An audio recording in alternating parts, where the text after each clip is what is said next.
Hello everyone, and welcome back to X-Ranger. Before we begin, I thought it would be interesting if each of you could leave a comment indicating which part of the world you're joining us from. Also, don't forget to like and subscribe if you're enjoying the episodes. Now let's get comfortable, relax, and start our program. I've never really shared this story outside my closest circle. It's been almost 50 years now, but what happened that June night in 1975 still makes my skin crawl whenever I think about it. I'm not looking for anyone to believe me. I just need to get this off my chest once and for all. My buddy Rick and I were in our early 20s, both working dead-end jobs in Sacramento, and we'd been planning this motorcycle trip up the California coast for months. We'd saved up enough for a 2-week adventure, just us, our bikes, and the open road. We both rode Triumph Bonnevilles, nothing fancy but reliable enough for the journey.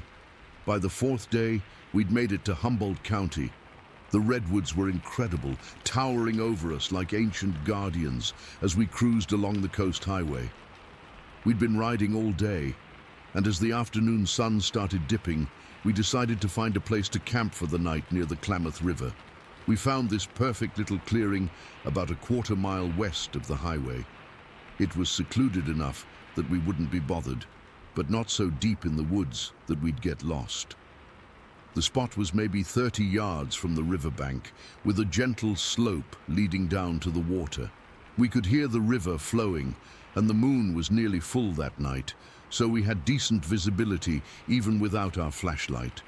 We set up our small tent, gathered some firewood, and got a decent campfire going. Rick had brought along a couple beers he'd been saving, and we cracked them open while cooking some canned beans and hot dogs for dinner.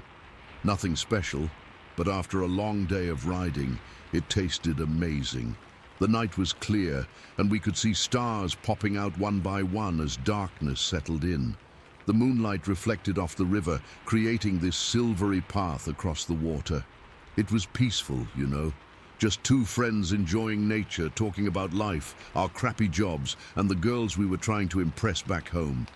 It must have been around 10 o'clock when things started to get weird. We were just sitting there by the fire, and I remember feeling this sudden, I don't know how to describe it, like a shift in the air pressure or something. The hair on my arms stood up, and I got this feeling like we were being watched. I didn't say anything to Rick at first, thinking I was just being paranoid. But then I noticed the crickets had stopped chirping. You know how the woods are usually full of night sounds? Everything just went quiet, except for the crackling of our fire and the gentle rush of the river.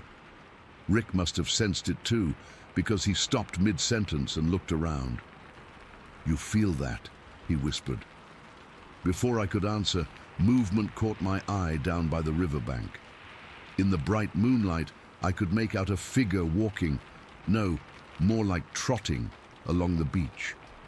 It was about 100 feet from our campsite and maybe 30 feet from the water's edge. At first, I thought it was another camper, but something wasn't right. This thing was huge, way taller than any person I'd ever seen. It had to be at least 7 or 8 feet tall, with a bulky frame covered in what looked like dark fur or hair. It was moving with this weird gait, kind of hunched over but still upright, arms swinging at its sides. "Hey!" Rick called out, not loudly, but enough that any normal person would have heard and responded. The figure didn't even flinch. It just kept moving at that same steady pace along the beach, heading north. Rick looked at me, eyes wide. "Did you see that?" he whispered, his voice shaking slightly. I nodded, unable to find my voice for a moment. "What the hell is that?" We both stood up, drawn by curiosity that in retrospect was probably stupidity.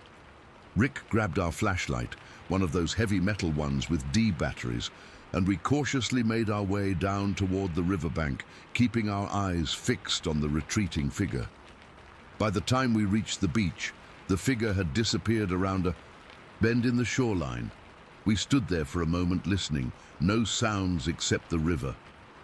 "Look," Rick said, pointing the flashlight beam at the ground. My stomach dropped.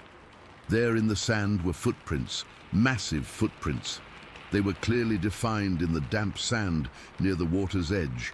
I crouched down to look closer, and my hand was trembling as I held it above one print for scale. Each footprint was about 6 inches wide and maybe 12 to 14 inches long. They weren't shoe prints.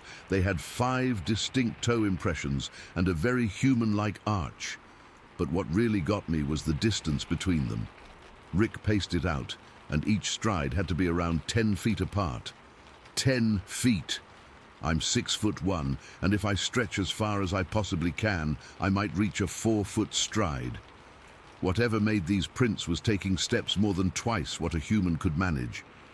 I remember touching one of the prints, feeling the sand still slightly displaced, indicating how recently it had been made. The imprint was deep too, suggesting whatever made it was incredibly heavy. "This isn't possible," I said, my voice barely audible even to myself. Rick didn't respond. He was staring into the darkness where the footprints led, his face pale in the moonlight. After a moment he said, "Let's get back to camp." And I didn't argue. We hurried back to our fire, which had died down considerably in our absence. I threw on more wood, suddenly wanting as much light as possible. Neither of us spoke for several minutes. What could we say? We'd just seen something that shouldn't exist. I remember checking my watch. It was nearly 11 now. The woods remained unnaturally quiet, and that feeling of being watched hadn't subsided. If anything, it had intensified.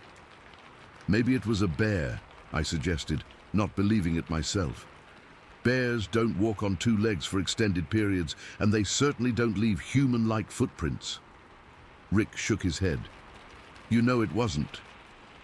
We sat in silence a bit, longer, both of us jumping at every little sound. The fire popped and I nearly leapt out of my skin. We tried to laugh it off, but the laughter was hollow. Then Rick suddenly tensed up. "Do you hear that?" he whispered. I listened intently and caught it, a subtle rustling in the brush behind our campsite, maybe 50 feet away. It was faint but deliberate, like something large trying to move quietly. Rick grabbed the flashlight and pointed it toward the sound. And that's when I saw them, 2 glowing eyes reflecting the light back at us from the darkness. They were positioned high off the ground, too high for any normal animal, and they had this eerie yellowish-green shine to them. For one terrifying moment, those eyes just stared at us, unblinking. Then they disappeared, accompanied by the sound of breaking branches as whatever it was moved away or repositioned itself. That was it for us. Without a word, we started packing up our stuff, not caring about being neat or thorough. I kicked dirt over the fire while Rick shoved our sleeping bags into their sacks. We left the tent half collapsed, grabbing only our most essential gear. The whole time, I kept feeling like something was just beyond the ring of fading firelight, circling us, watching. Every few seconds, I'd spin around, expecting to see that massive shape lunging from the darkness. But there was nothing visible, just that persistent feeling of a presence. We got on our bikes, struggling with trembling hands to get the keys in the ignition. My Triumph refused to start on the first try, and those few seconds of cranking the engine felt like an eternity. When it finally roared to life, I almost cried with relief. We tore out of there, not even using our headlights until we hit the coast highway, afraid that light would make us more visible to whatever was out there. It was the most terrifying quarter-mile of my life, riding through dark woods on a narrow dirt path, imagining that thing reaching out from the trees at any moment. When we finally reached the highway, we didn't stop until we hit Crescent City, nearly 40 miles north. We found a motel and got a room with 2 beds. Neither of us slept much that night. Every time I closed my eyes, I saw those glowing eyes staring back at me. The next morning, in the harsh light of day, we tried to rationalize what we'd seen, but there was no explaining away those footprints, that impossible stride length, or those eyes in the darkness. We cut our trip short and headed back to Sacramento the following day. Over the years, I've read about Bigfoot sightings in the Pacific Northwest, particularly around the Klamath River area. Some descriptions match what we saw that night. But I never reported our experience to anyone official. Who would believe us? Two young guys camping in the woods, maybe drinking a few beers. We'd be laughed out of any ranger station. Rick and I stayed friends for years after that, but we never went camping again. We didn't need to discuss it. We both knew why. He moved to Oregon in 1983, and we eventually lost touch. Sometimes I wonder if he still thinks about that night as much as I do. I'm 68 now, and I've told this story maybe 3 times in my entire life. Most people just smile politely or change the subject. My wife thinks it was a bear, and that memory has distorted the details over time. Maybe she's right, but I know what I saw. Those footprints were real. Those eyes were real. And whatever was watching us from the darkness that night was not something that's supposed to exist in our world. Sometimes, when I'm driving alone at night and pass through a particularly dark stretch of road lined with trees, I still get that feeling that something's watching me from just beyond the reach of my headlights. And I press the gas pedal a little harder, just like I did on my Triumph all those years ago, desperate to outrun something I couldn't see but knew was there. To this day, I can't explain what happened that night by the Klamath River, and maybe that's what scares me the most. Story 2. I still can't explain what I saw that morning. It's been 3 months, and I find myself avoiding windows before sunrise. Some nights I don't sleep at all. This happened back in late August near Brookings, Oregon, where I've lived for about 5 years now. My place sits at the edge of some pretty dense woods. Not completely isolated, but you can't see the neighbors. I've always loved the location because of the wildlife. Deer, raccoons, the occasional bear. I've seen them all from my kitchen window while having my morning coffee.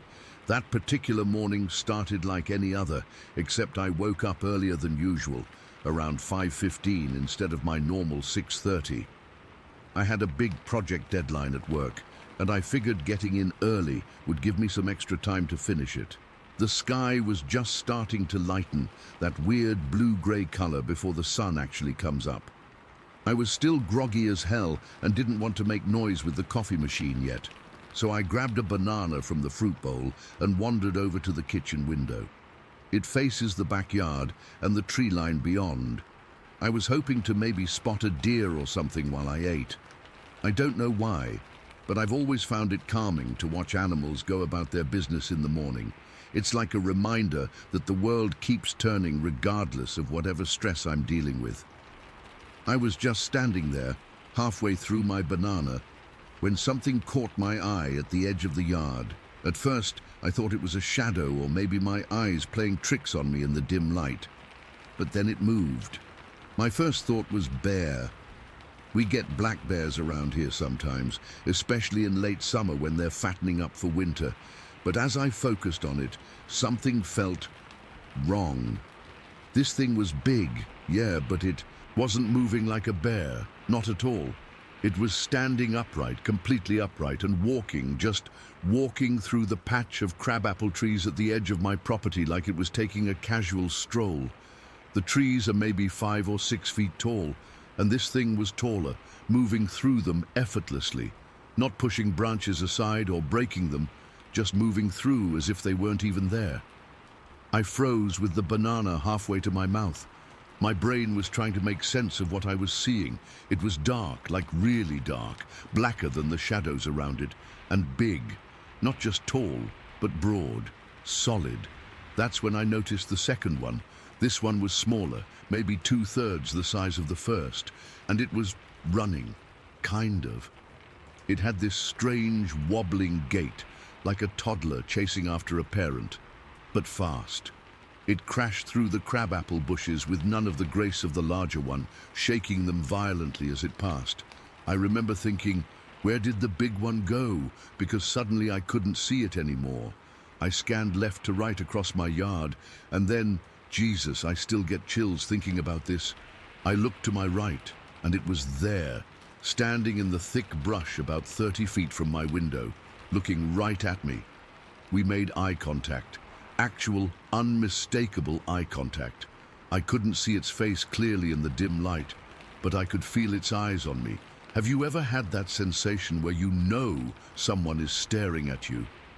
It was like that, but 100 times more intense.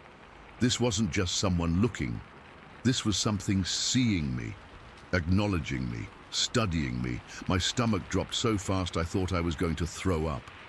The banana fell from my hand and hit the floor, but I didn't even think about picking it up. I couldn't move.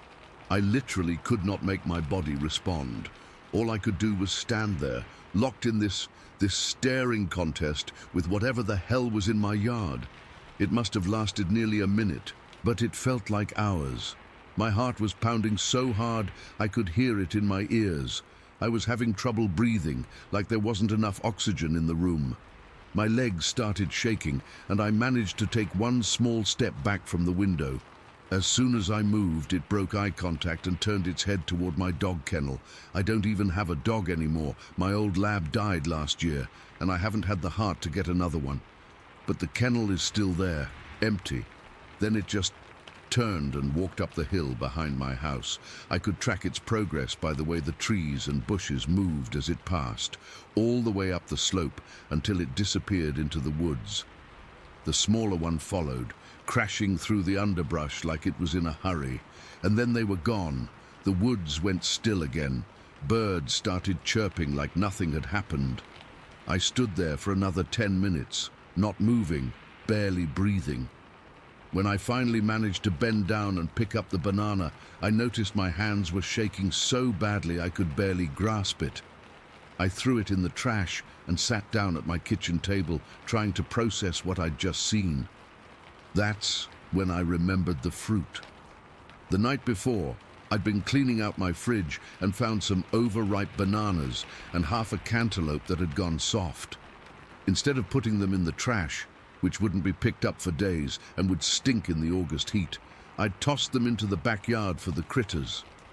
I do this sometimes. The raccoons and possums usually clean it up overnight, except I'd thrown that fruit exactly where I first spotted the large, dark shape. And now, looking out the window at the growing daylight, I could see there was nothing there. No banana peels, no cantaloupe rinds, nothing. I didn't go to work that day. I called in sick and spent the whole morning sitting at my kitchen table, alternating between staring out the window and looking up information online about bears, Bigfoot sightings, anything.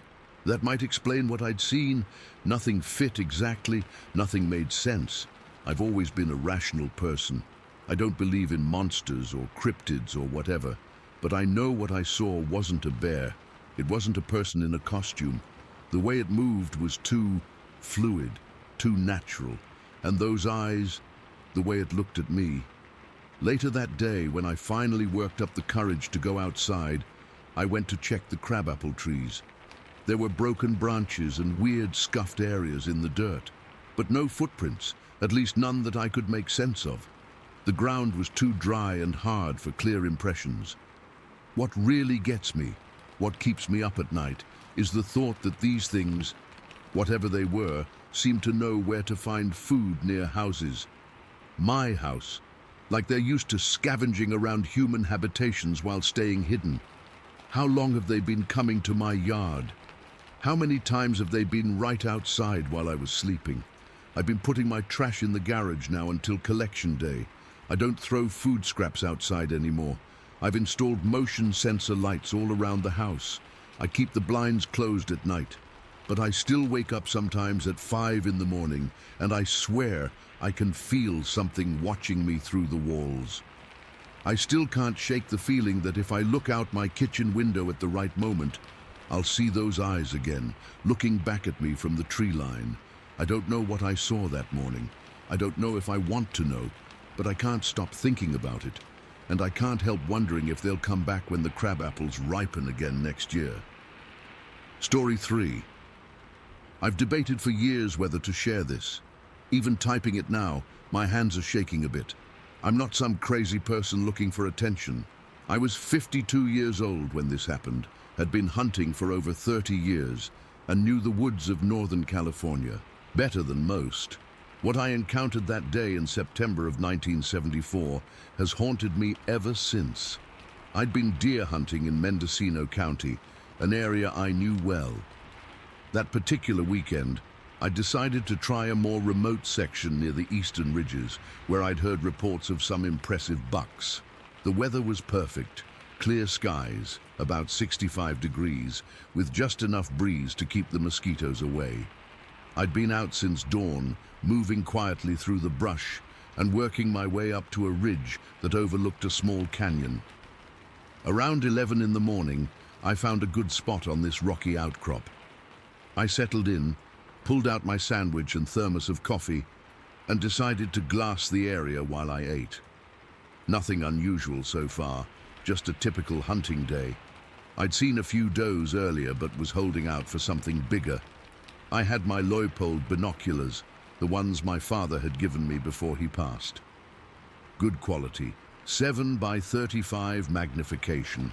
I was slowly scanning the canyon below, maybe 1,300 yards away, when I noticed movement. At first, I thought it was another hunter. That happens sometimes. You spot someone in your area and have to adjust your hunt accordingly. Safety first, always. But something felt off immediately. The figure was moving uphill at a good pace, which isn't easy in that terrain. It's steep with loose shale and thick brush in patches.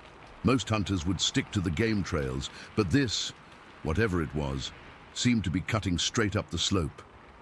I focused my binoculars more carefully. No orange vest, no rifle that I could see. Maybe a hiker. But who would hike out here miles from any trail, wearing dark clothing? And the way it moved, fluid but powerful. Each step seemed deliberate but effortless on ground that would have most people struggling. I put my sandwich down and really concentrated on tracking this figure through my binoculars. As it got closer, maybe 800 yards now, I realized it wasn't wearing dark clothing at all. It wasn't wearing anything. What I was seeing was a body covered in what looked like dark hair or fur. My first thought was a bear. We have black bears in the area, and sometimes they'll stand on their hind legs. But this thing stayed upright the entire time, and the proportions were all wrong for a bear. The shoulders were broad, but the waist was surprisingly narrow. The legs were long, much longer than a bear's. I felt a cold sweat break out across my back. I'm not someone who scares easily. I've faced down angry boars and had close encounters with mountain lions over the years.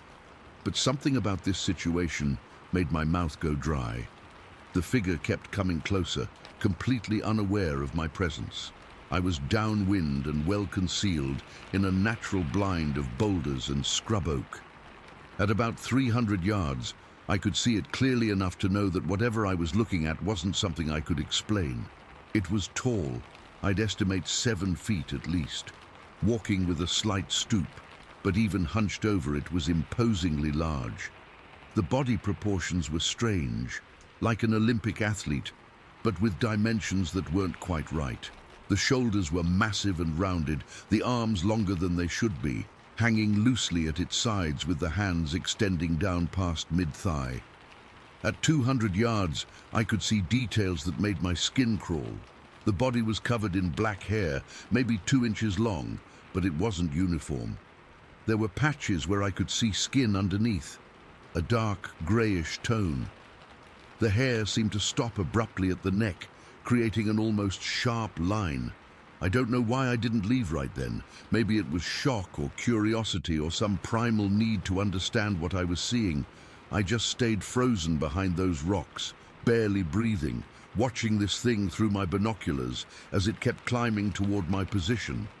At about 80 yards, close enough that I didn't even need the binoculars anymore, I got a clear look at its face and head.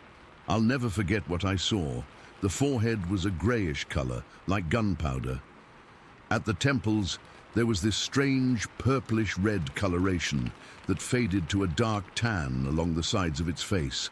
The face itself was remarkably flat, with a nose that barely protruded. Not like a gorilla's, flatter, but with large nostrils. The eyes were deep set under a heavy brow ridge.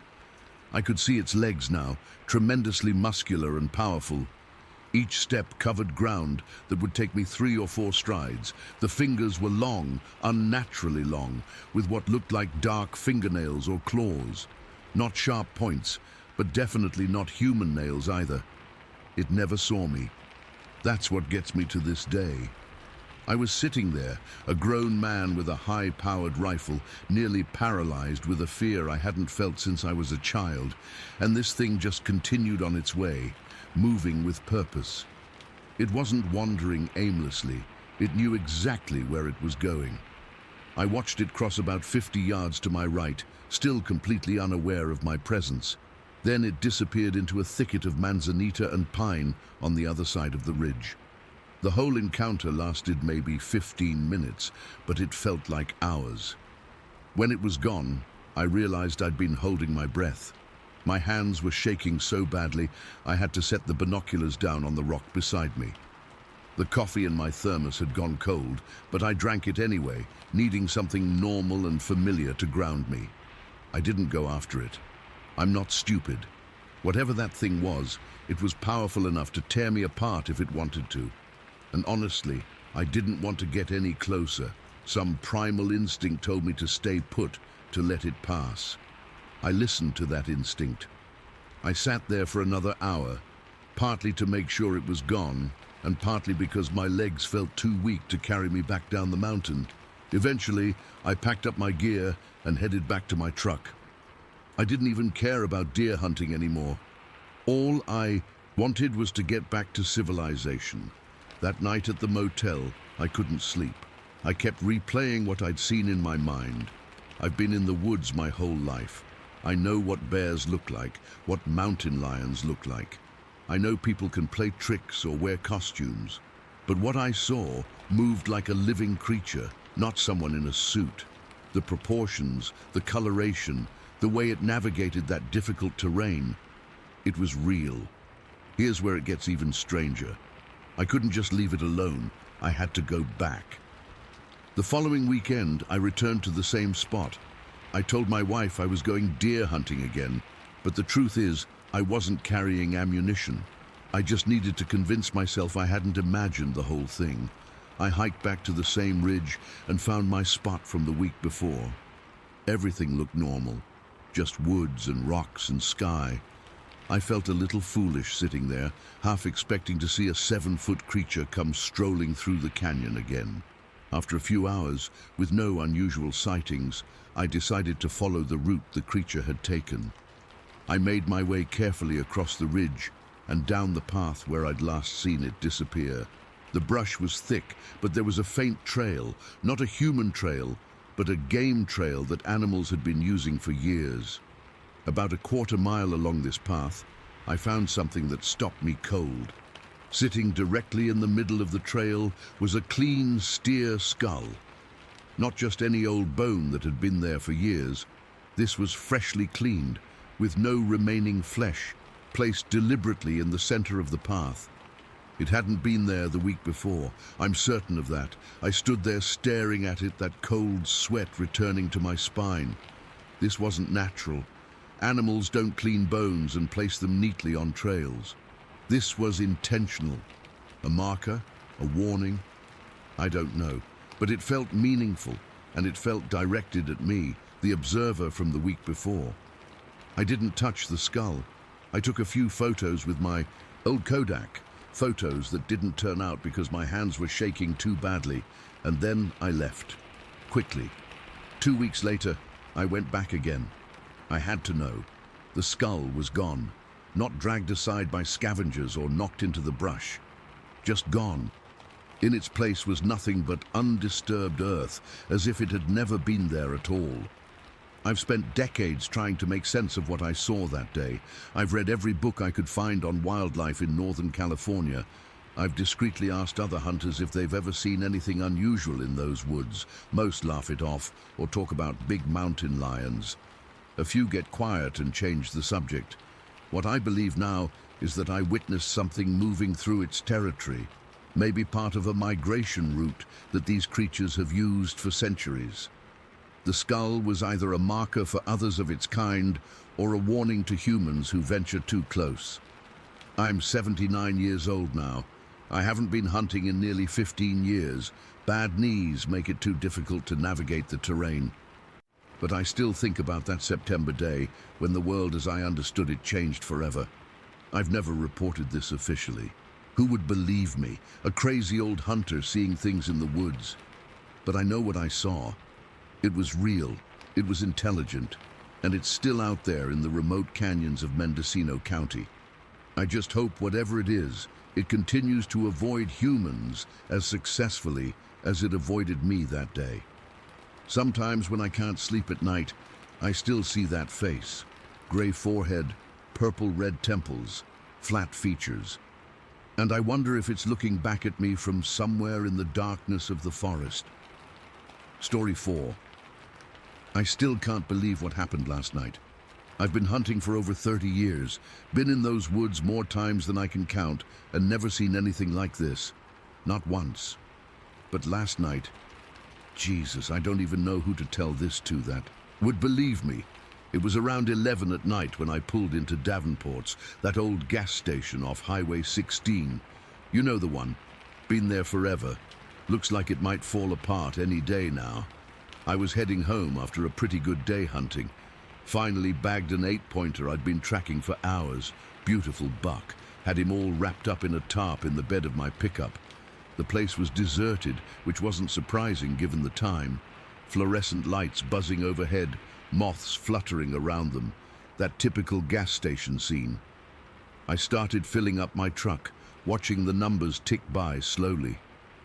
Tank was nearly empty after being up in the hills all day. After I finished pumping, I needed to use the bathroom. Those places always have the nastiest bathrooms, but when you gotta go, right? The toilet was around back of the building, one of those single occupancy deals where you have to get the key from inside. But the station was unmanned at that hour, just pay at pump, and the door to the bathroom was propped open with a brick. Lucky me, I guess. While I was in there, I heard something strange. It's hard to describe exactly. A sort of rustling sound coming from the woods behind the station, maybe 50 yards away. At first I figured it was probably just a raccoon or maybe a coyote. Nothing unusual for that area. But then there was this, I don't know how to explain it, like a huffing sound, deep and guttural. Not like any animal I've ever heard, and I've heard plenty. I finished up quickly and headed back to my truck.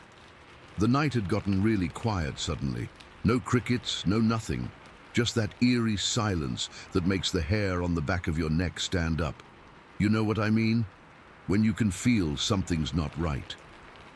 I rounded the corner of the building, and that's when I saw it. I froze mid-step. Behind my truck was something. At first my brain tried to make sense of it, told me it was just a big guy in a fur coat or something, but it wasn't. This thing was massive.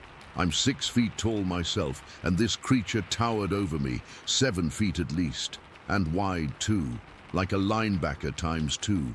4 feet across the shoulders, maybe more. It was standing there, its back to me, hunched over my truck bed. The tarp I'd carefully wrapped around my deer was torn open, shredded like tissue paper.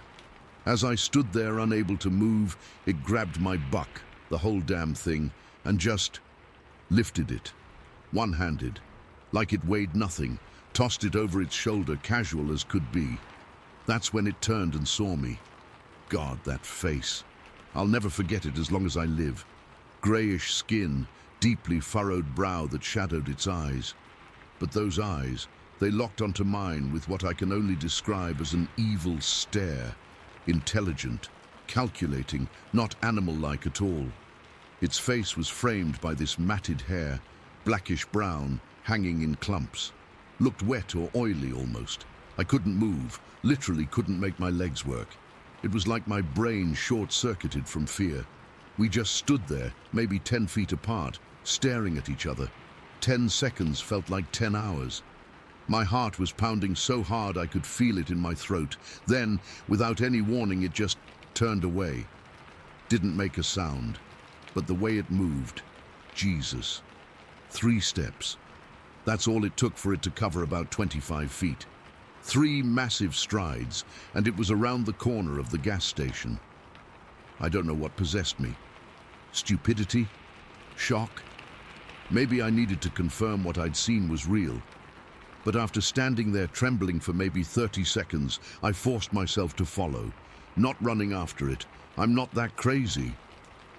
I crept along the wall of the station, my back pressed against the peeling paint, until I reached the corner. Peering around, I caught sight of it again. It was already at the tree line, about to enter the woods. Then, and this is what really got me, it stopped. It turned. Not its whole body, just its upper torso, twisted around in a way that didn't seem possible for a human spine, and it looked right at me again, like it was making sure I knew that it knew I was watching. I couldn't hold that gaze. I looked down, my eyes dropping to the cracked asphalt. When I heard crashing sounds from the woods, I looked up again, but it was gone, vanished into the trees. My legs were shaking so bad I had to lean against the building for support. Eventually, I managed to stumble back to my truck. The bloody tarp was still there, ripped to shreds, but my deer, my 8-point buck that I'd spent all day tracking and hauling back, was gone, taken by whatever that thing was. The drive home is mostly a blur. I was white-knuckling the steering wheel the whole way, constantly checking my mirrors like I expected to see that thing following me. Every shadow on the road made me flinch.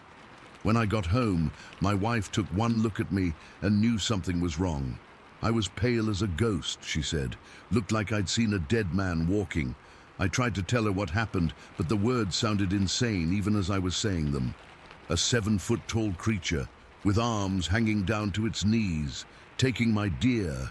She thought I was pulling her leg at first, then got worried I might be having some kind of breakdown. This morning my brother-in-law came over. He's been my hunting buddy for years. I tried telling him too, but he just laughed it off, asked if I'd been drinking out in the woods, said maybe I dozed off at the gas station and had a nightmare. But I know what I saw. The weird thing is, I've been hunting these woods for over 30 years. I know them like the back of my hand. I've seen bears, mountain lions, all kinds of wildlife, but never, not once, have I seen anything like what I saw last night. And the irony isn't lost on me. I didn't see this thing while I was deep in the wilderness. I saw it at a gas station under fluorescent lights right off the highway. I keep replaying it in my mind, the way it moved, those eyes, the casual strength it showed, lifting a 180-pound deer with one arm. I've tried looking up information online about Sasquatch sightings in our area. There have been a few reports over the years, but nothing concrete. Nothing that matches exactly what I saw. My wife thinks I should talk to someone, meaning a therapist. Says the stress of my job might be getting to me. But I know what I saw wasn't stress or imagination or a hallucination. I haven't told anyone else. Who would believe me? Hey, guess what? A Sasquatch poached my deer last night. Yeah, right. I'd be the laughingstock of the county. But I keep thinking about going back. Maybe in daylight. Maybe with a camera. Part of me needs to know if there's any evidence left. Broken branches, footprints, anything. But another part of me is terrified of encountering that thing again. What if it decides I'm not just an observer next time? The look in its eyes haunts me. It wasn't just animal instinct I saw there. There was intelligence, recognition, maybe even a warning. Like it was saying, you saw me. Remember that I saw you too. I haven't slept since it happened. Every time I close my eyes, I see that grayish face, that furrowed brow. I hear the silence of the woods and that deep, huffing sound.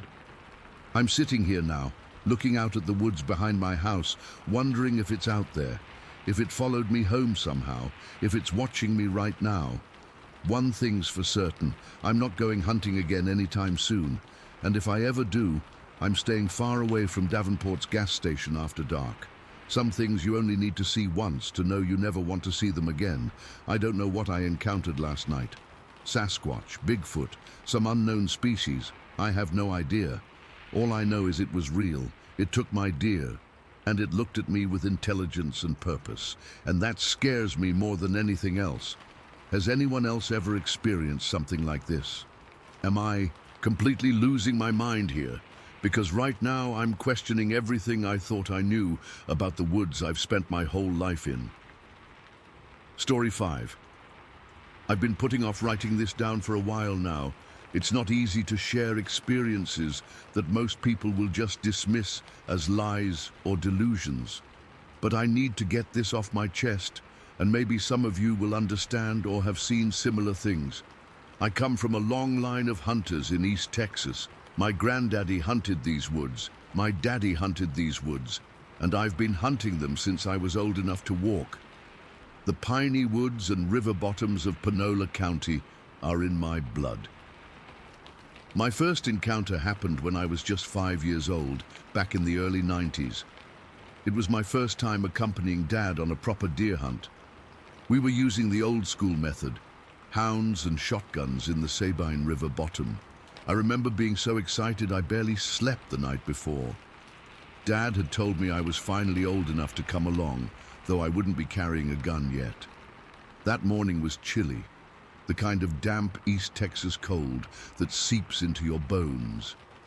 I was bundled up in my little camo jacket, sitting in the bed of my uncle's pickup truck, swinging my legs back and forth.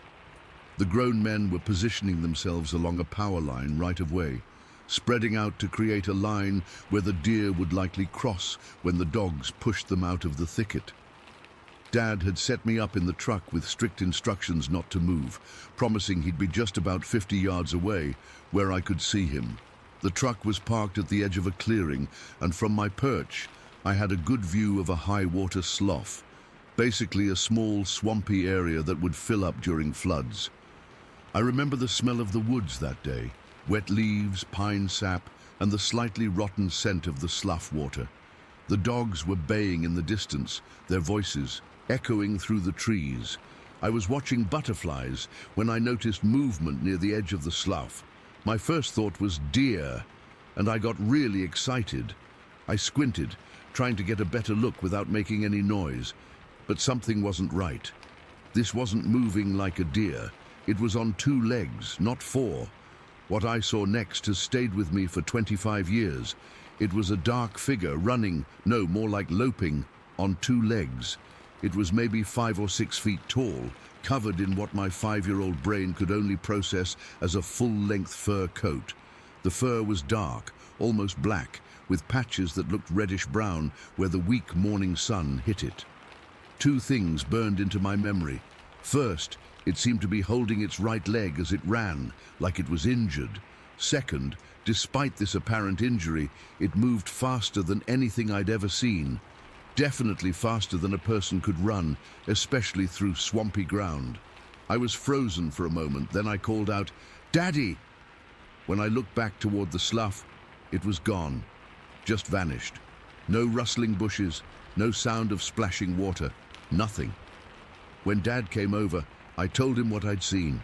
He smiled and ruffled my hair, telling me I must have seen a deer standing on its hind legs to reach leaves, or maybe just my imagination playing tricks. The other hunters chuckled when they heard my story. "Boy's got quite an imagination," one of them said, "just like his granddaddy." I knew what I'd seen, but I stopped talking about it. Even at that age, I understood that adults didn't want to hear about things they couldn't explain. For 17 years, I never saw anything like it again, though I spent countless hours in those woods. I became an accomplished hunter and woodsman, even took guided hunting trips to Africa and South America in my early 20s.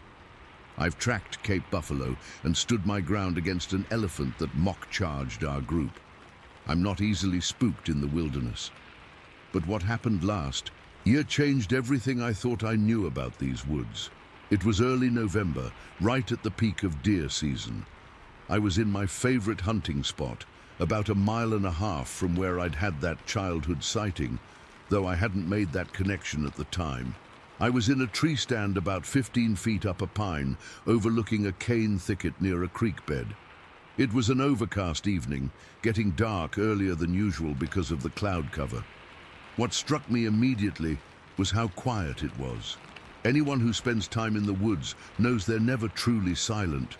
There's always something rustling, chirping, or buzzing. But that evening, there was nothing. No birds, no squirrels, not even insects. It was like everything was holding its breath. I'd been sitting there for maybe 2 hours, completely still, when I noticed a sweet gum tree at the edge of the cane thicket start to shake. Not just a little movement from wind. There was no wind that day. This tree, which was about 8 inches thick, was shaking violently, like someone was grabbing it and trying to pull it out of the ground. This wasn't a sapling. This was a solid tree that would take tremendous force to move like that. My first thought was that it must be a bear, though black bears are pretty uncommon in our area. But then I heard it, a deep, guttural roar that seemed to vibrate through my entire body. It wasn't like any animal sound I'd ever heard, not like a bear or a big cat or anything normal. It was deeper, more resonant, and it seemed to come from something with a massive chest cavity. I'm not ashamed to admit I was terrified. I've faced dangerous game animals, been in a few close calls with aggressive wildlife, but nothing had ever made me feel this kind of primal fear. It was like my body knew something my mind didn't want to accept. The tree shook again, even more violently. Then the cane started rustling, like something massive was moving through it. The cane in that thicket is dense and about 8 feet tall. It takes a lot to make it move that way. I sat there completely paralyzed. My rifle was across my lap, but I couldn't even think about raising it. Whatever was in that thicket felt dangerous in a way I can't properly explain. It wasn't just a physical threat. It felt wrong somehow, like something that shouldn't exist. The roar came again, louder this time, and I swear I could feel it in my chest cavity. That's when I made my decision. I wasn't going to wait around to see what came out of that thicket. With adrenaline pumping through my veins, I jumped from my stand, something you should never do from that height. I landed hard, feeling pain shoot through my ankles, but I didn't care. I fired a shot into the air, not wanting to hit whatever it was and potentially make it angrier, but hoping the noise would scare it off, or at least make it hesitate. What I heard next chills me to this day. The thing in the thicket crashed away, moving faster than anything that size should be able to move. The sound it made going through the underbrush was like a freight train, snapping branches and crushing vegetation with incredible force. I didn't stick around. I ran to my 3-wheeler parked about 100 yards away, started it with shaking hands, and got the hell out of there. I've never gone back to that specific spot since then. The ride home was a blur. My heart was racing so fast, I thought I might have a heart attack at 23 years old. When I got home, my wife said I was white as a sheet and couldn't stop shaking. I told her I'd just had a scare with what might have been a bear, but I knew it wasn't a bear. Over the years, I've experienced other strange things in these woods. Wood knocks that respond to sounds, whistles that don't match any known bird call, pine cones thrown from directions where no one was standing, strange calls in the deep night that make the hair on my neck stand up. But nothing as direct and terrifying as what happened that day. I've researched online, read accounts from other hunters, and talked to a few old-timers who've hinted at similar experiences. Some call it Bigfoot or Sasquatch, others have local names for it. I don't know what to call it, and honestly, the name doesn't matter to me. What matters is that something shares these woods with us. Something powerful, intelligent, and definitely not recognized by mainstream science. I still hunt, but I'm more cautious now. I don't go as deep into certain areas. I always carry a sidearm in addition to my hunting rifle. I pay attention to those moments when the woods go quiet. Sometimes I think about that first sighting when I was 5. Was it injured? Was it young? Was it the same creature I encountered as an adult, or are there more of them? The questions haunt me. I haven't told many people this story. My wife knows something happened, but not the full extent. My dad still thinks I just have an active imagination. A couple of hunting buddies know pieces of it, but even they look at me sideways when I bring it up. That's why I'm sharing this here. I need someone to believe me. I need to know I'm not crazy. Those woods have been in my family for generations, but now I know we're not alone out there. And whatever shares that space with us isn't something you'll find in any wildlife guide. Story 6. I've been going back and forth about sharing this for years now. Some of my friends know bits and pieces, but I've never told the full story online.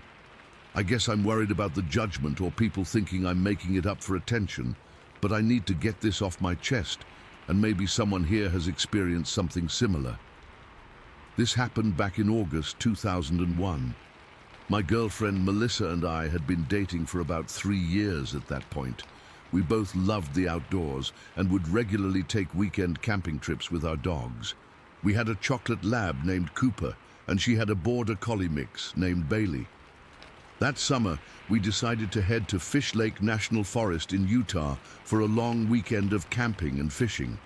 We were both experienced campers and always preferred finding spots away from the crowds. We'd spent months researching more isolated areas, and LeBaron Reservoir caught our attention. A small, moon-shaped lake at high elevation that promised good fishing and fewer people. We arrived on Friday afternoon after a long drive. The road in was rough, definitely needed a high-clearance vehicle to navigate the ruts and rocks. That was exactly what we wanted, though. The harder it was to reach a place, the fewer people would bother making the trip. When we finally got to the reservoir, there wasn't another soul in sight, just pristine wilderness and that beautiful little lake nestled among the pines. We set up camp about 50 yards from the water's edge, in a small clearing surrounded by thick forest. The spot was perfect, flat ground for the tent, a natural rock formation that blocked the wind, and plenty of fallen logs to use as seating around our fire pit. We spent Friday evening setting up, gathering firewood, and just enjoying the absolute quiet. The only sounds were the breeze through the pines and the occasional splash from fish jumping in the lake. Saturday was great. We hiked around the lake in the morning, fished in the afternoon, caught several nice rainbow trout, and spent the evening cooking our catch over the fire. The dogs were having the time of their lives, running along the shoreline and exploring the forest edges within our sight. The night sky was incredible. No light pollution meant we could see the Milky Way stretched across the darkness. We even saw a few shooting stars before turning in. Sunday morning started like any other camping day. We woke up around 7, made coffee over the fire, and had a simple breakfast of oatmeal and dried fruit. The weather was perfect. Clear blue skies, around 65 degrees with just a light breeze. Around 9, we grabbed our fishing gear and headed to a small peninsula that jutted out into the water. It gave us a great vantage point and access to deeper water where the bigger fish tended to hang out. We'd been fishing for maybe 45 minutes.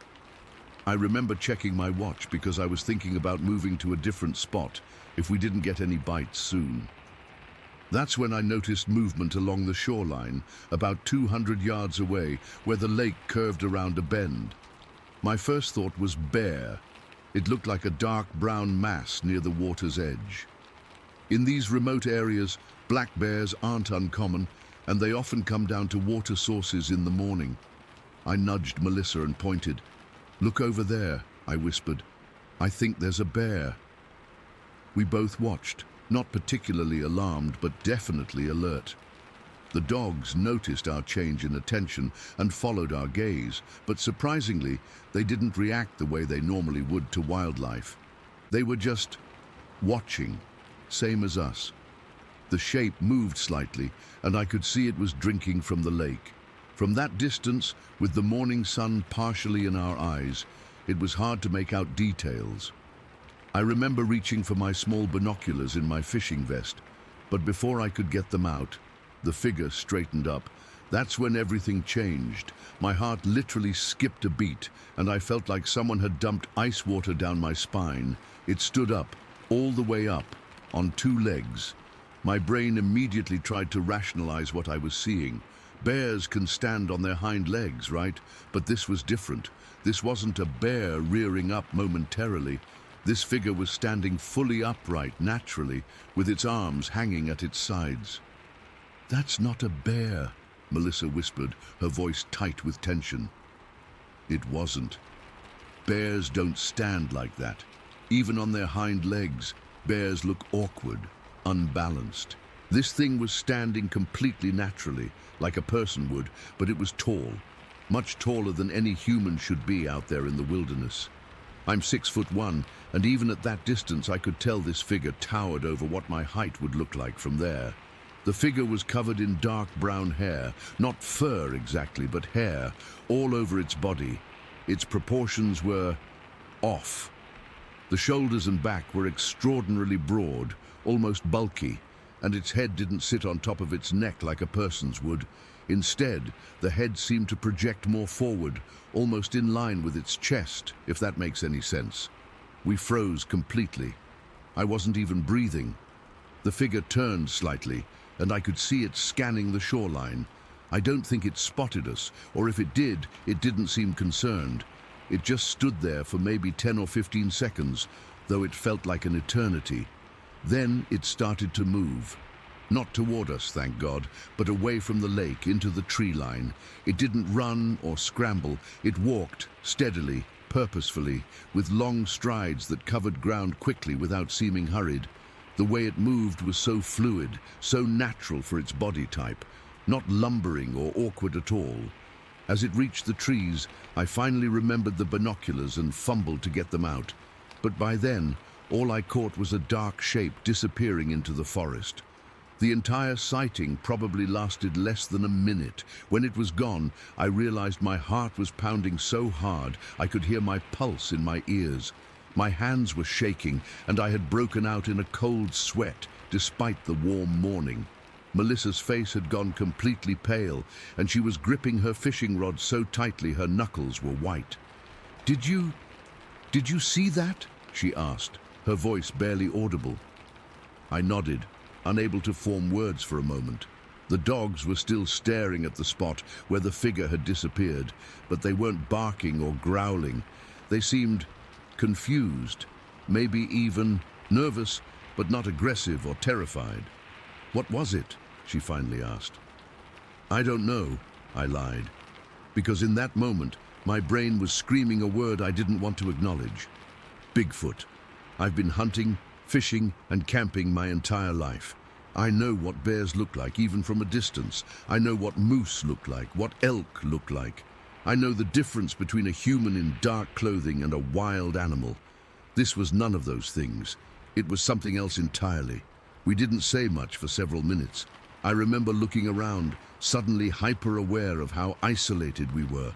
No cell service, no other campers, just us, our dogs, and whatever that thing was, somewhere in the surrounding forest.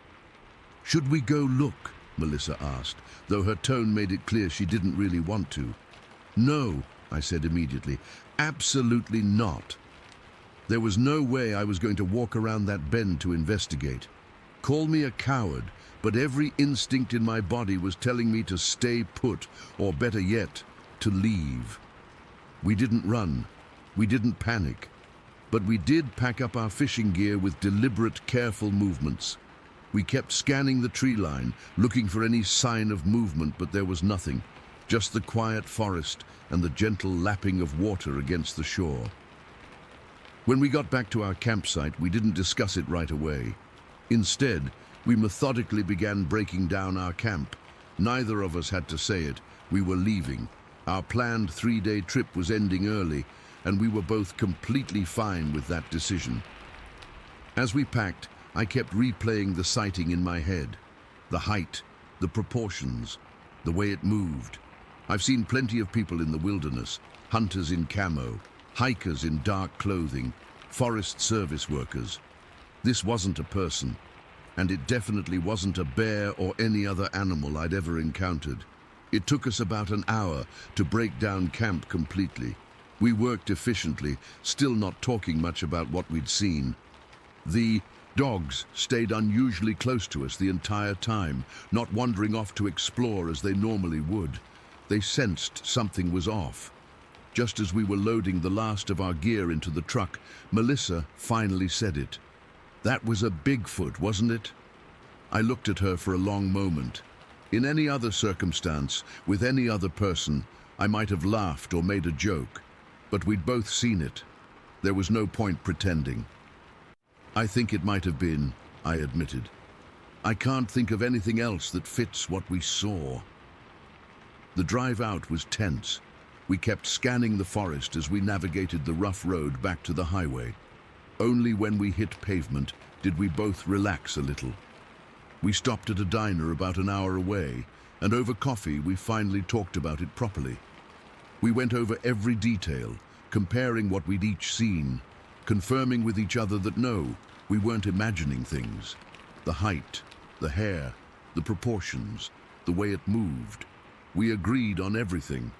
The strange thing is, I never felt directly threatened during the encounter. Whatever that creature was, it showed no aggression or even much interest in us. It was just there, going about its business. But that didn't make the experience any less unsettling. We never went back to LeBaron Reservoir. In fact, we stopped seeking out isolated camping spots altogether. These days, when we camp, we stick to established state campgrounds with plenty of other people around. The appeal of wilderness solitude isn't quite what it used to be.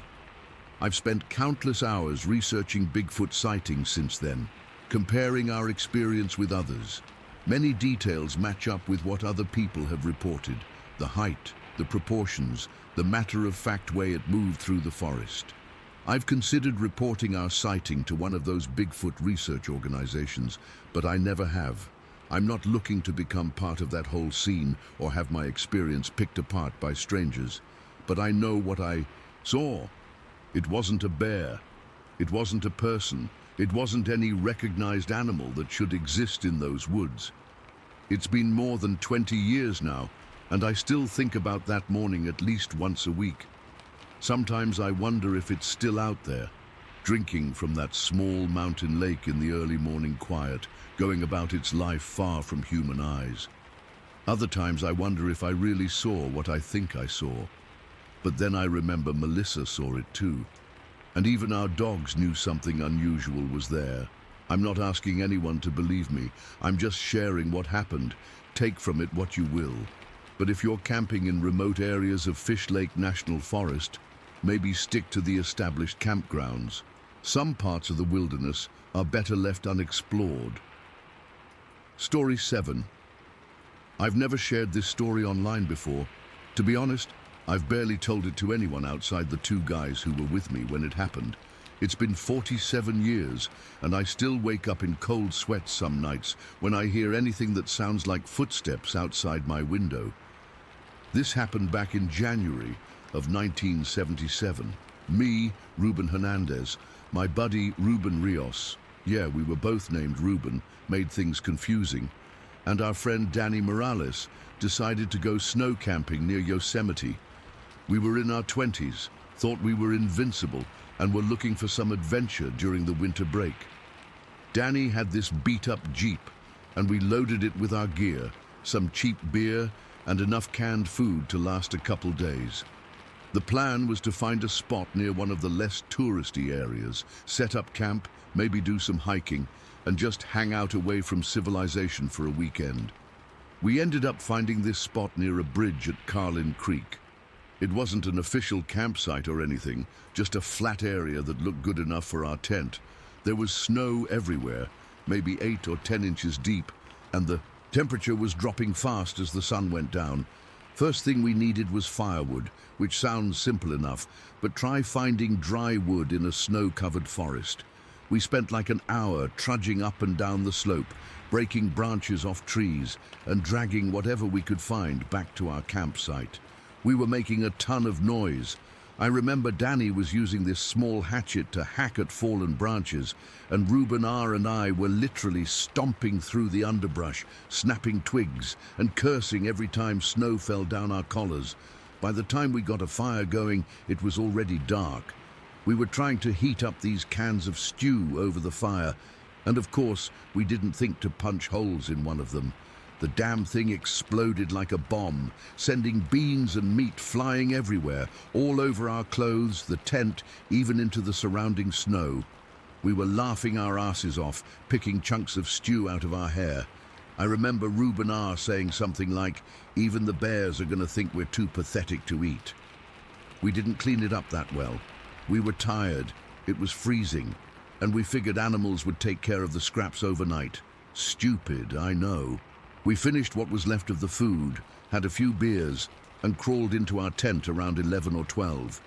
The temperature had dropped to what felt like well below freezing, and we were all crammed into this 3-person tent with our sleeping bags zipped up to our chins. I remember waking up needing to pee around 2:30 or 3 in the morning. I was about to unzip my sleeping bag when I heard something moving outside. At first I thought maybe it was just snow falling from tree branches, or maybe a raccoon or something small checking out our campsite. But then came the footsteps. Heavy, deliberate steps crunching through the snow. Whatever it was big, really big. And it wasn't trying to be quiet. I froze. Literally stopped breathing for a second. Then I nudged Reuben R., who was sleeping next to me. He woke up, started to say something, and I slapped my hand over his mouth. Danny was still asleep, but not for long. The footsteps got closer to our tent, and then we heard this sound. I've spent decades trying to find the right words to describe it. It was like a deep, guttural breathing mixed with snorting, kind of like a gorilla crossed with a pig. There was this puffing noise too, like something massive exhaling in the cold air. Reuben R. was completely still beside me, and I could feel him trembling. Danny woke up and started to ask what was going on when we heard it, this blood-curdling scream from the ridge above our camp. It wasn't human. It wasn't any animal I'd ever heard before. It was primal, angry, and so loud it seemed to shake the walls of our tent. Danny lost it. He started crying, not like quiet tears, but full-on hysterical sobbing. He kept whispering, "We're gonna die, we're gonna die." I wanted to tell him to shut up, but I was too scared to make a sound. The footsteps started circling our tent, slow, methodical. Whatever it was checking us out. I could hear branches snapping under its weight, could hear that horrible breathing getting closer, then farther away, then closer again. I remembered I had my .22 revolver in my bag. I always brought it camping for protection, but in that moment, I realized how pathetic a .22 would be against whatever was out there.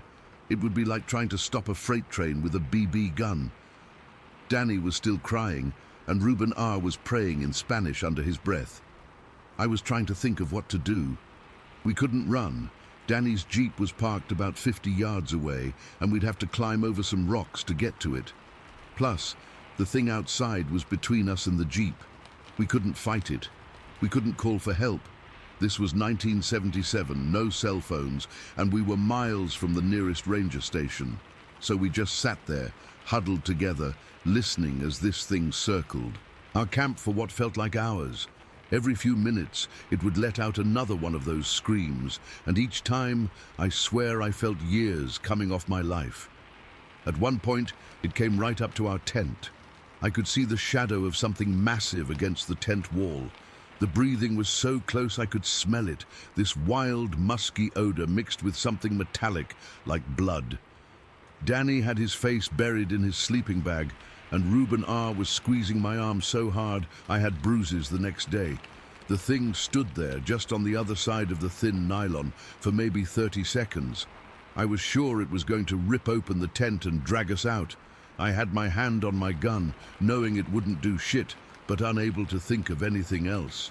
Then, for no reason I can explain, it moved away. We heard those heavy footsteps crunching through the snow, moving back toward the ridge. The screaming continued, but it was getting farther away.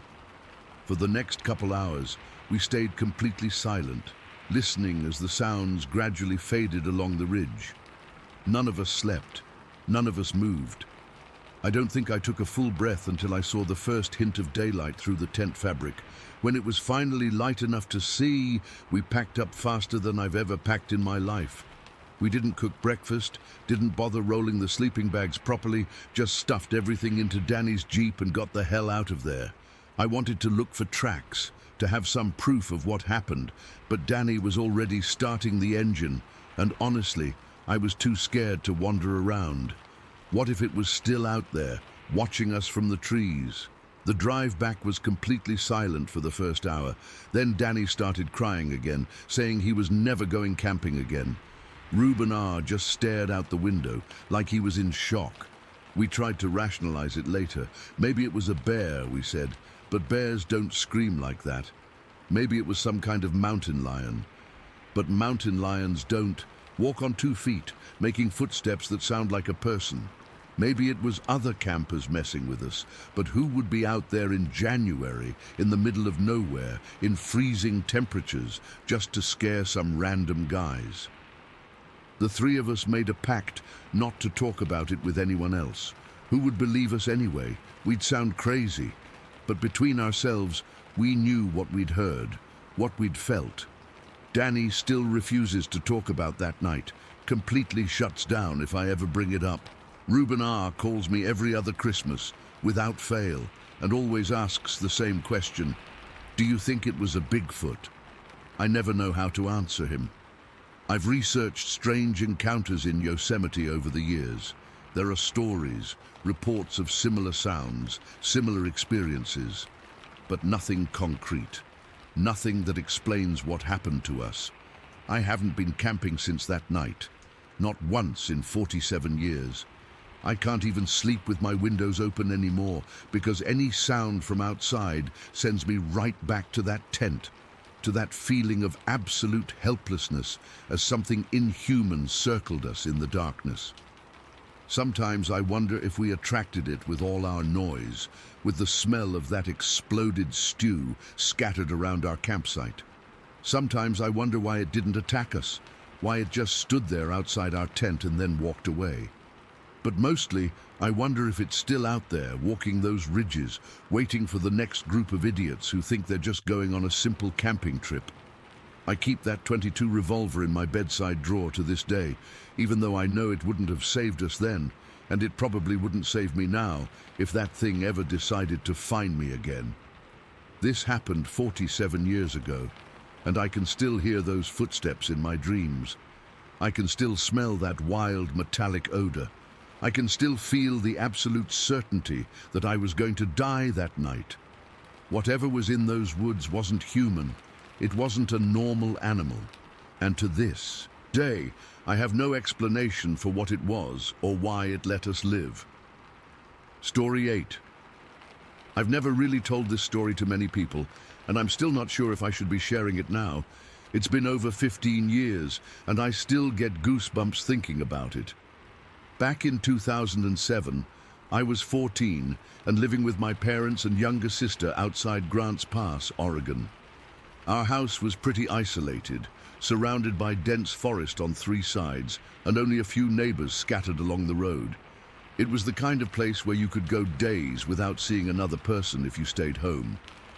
The first time it happened was in early October. Mom, my sister, and I were coming home from my sister's band concert around 10 at night. Dad had stayed home because he had to work early the next morning. It was pitch black out there. No streetlights, just our headlights cutting through the darkness as we drove down the winding road toward our house. We were about half a mile from home when Mom suddenly slowed down. At first, I wasn't paying attention. I was messing with the radio, trying to find something that wasn't static. Then I heard Mom say, "What is that?" in this weird, tight voice that made me look up immediately. There was something on the road ahead of us. The headlights caught it clearly, and my first thought was that someone was crawling on their hands and knees across the pavement. It was big and covered in dark hair, and it moved in this strange, fluid way that didn't seem quite right. It seemed to be chasing something small, maybe a rabbit or a fox, but I couldn't really tell. "Mom, is that a person?" my sister asked from the back seat, her voice small and scared. Mom didn't answer. She just kept the car rolling forward slowly. We got within maybe 15 or 20 feet of it, and that's when everything changed. The thing suddenly stood up on two legs. I'll never forget how it unfolded. Itself. It wasn't like a person getting up from their knees. It was more like watching something transform. 1 second it was on all fours, and the next it was standing upright, towering in our headlights. It had to be at least 6.5 or 7 feet tall, way taller than my dad, who's 6 feet even. It didn't look back at us or make any kind of sound. It just took 2 massive strides, like impossibly long steps, and disappeared into the trees. The whole thing lasted maybe 5 seconds, but it felt like time had slowed down. Mom hit the gas, and we sped the rest of the way home. Nobody said anything. My sister was crying quietly in the back seat, and I was just frozen, replaying what I'd seen over and over in my head. When we got home, Dad was half asleep in his recliner with the TV on. Mum immediately told him what we'd seen, her words tumbling out so fast they almost didn't make sense. I stood there nodding, still feeling kind of numb. Dad just laughed and said, "You probably saw someone's big dog. Those Wilsons down the road have that huge German Shepherd mix." He didn't believe us. But the thing is, I know what dogs look like, even big ones. This wasn't a dog, not even close. Later that night, when my sister had gone to bed, Mom pulled me aside and told me not to talk about what we'd seen with people at school. "They'll just think we're crazy," she said. "Some things are better kept to ourselves." So I didn't tell anyone, but I couldn't stop thinking about it. For about a month after that, things were normal. Well, as normal as they could be when I was jumping at every sound outside my window at night. I started keeping my curtains closed all the time, and I made sure my bedroom door was locked before I went to sleep. My sister started sleeping with her light on. Mom never mentioned it again, but I noticed she'd started double-checking all the doors before bed, something she'd never been particularly careful about before.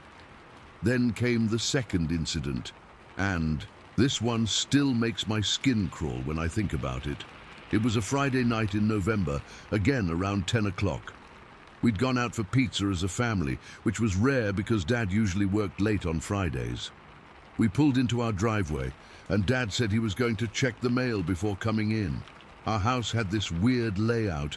There was the main house, and then about 50 feet away was this old detached garage that had been there since before we bought the place. The garage was this creepy building that none of us liked much.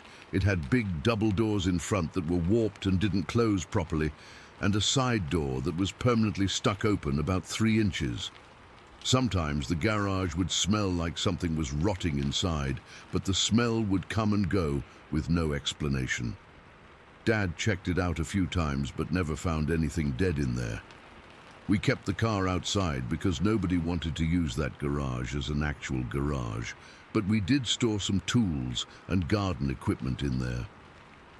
Another weird thing about the garage was that we'd sometimes find piles of nuts scattered around the loft area, not in one place like an animal would store them, but in little piles all over, as if someone had been walking around dropping them. Dad always said it was probably squirrels, but it never made sense to me why they'd make such a mess. Anyway, we kept a spare house key hanging on a nail just inside the door frame of that side door. You had to reach in through the gap to get it. It was our emergency key in case anyone got locked out. When we got home that night, I jumped out of the car first because I needed to use the bathroom badly. Mom and my sister were getting some stuff from the trunk, and Dad had walked down to the mailbox at the end of our long driveway. Our motion sensor security light on the side of the house had come on, casting this dim yellow glow over part of the yard and the side of the garage. I ran over to the garage to grab the house key. It was dark, and I couldn't see through the gap in the door, so I just stuck my hand in like I'd done 100 times before, feeling for the nail where the key hung. That's when it happened. Something large moved past me, pushing through the gap in the door. I felt the brush of something, fabric or fur, I couldn't tell, against my arm as it came out of the garage. I jumped back, startled, and that's when I saw what I thought was my dad walking slowly across our yard, about 35 feet away from me. I remember thinking it was weird that Dad had gotten to the garage before me, since he'd gone to check the mail in the opposite direction. But in the dim light, the figure looked like him, tall, broad-shouldered, wearing what seemed like his usual outdoor clothes. But something was off.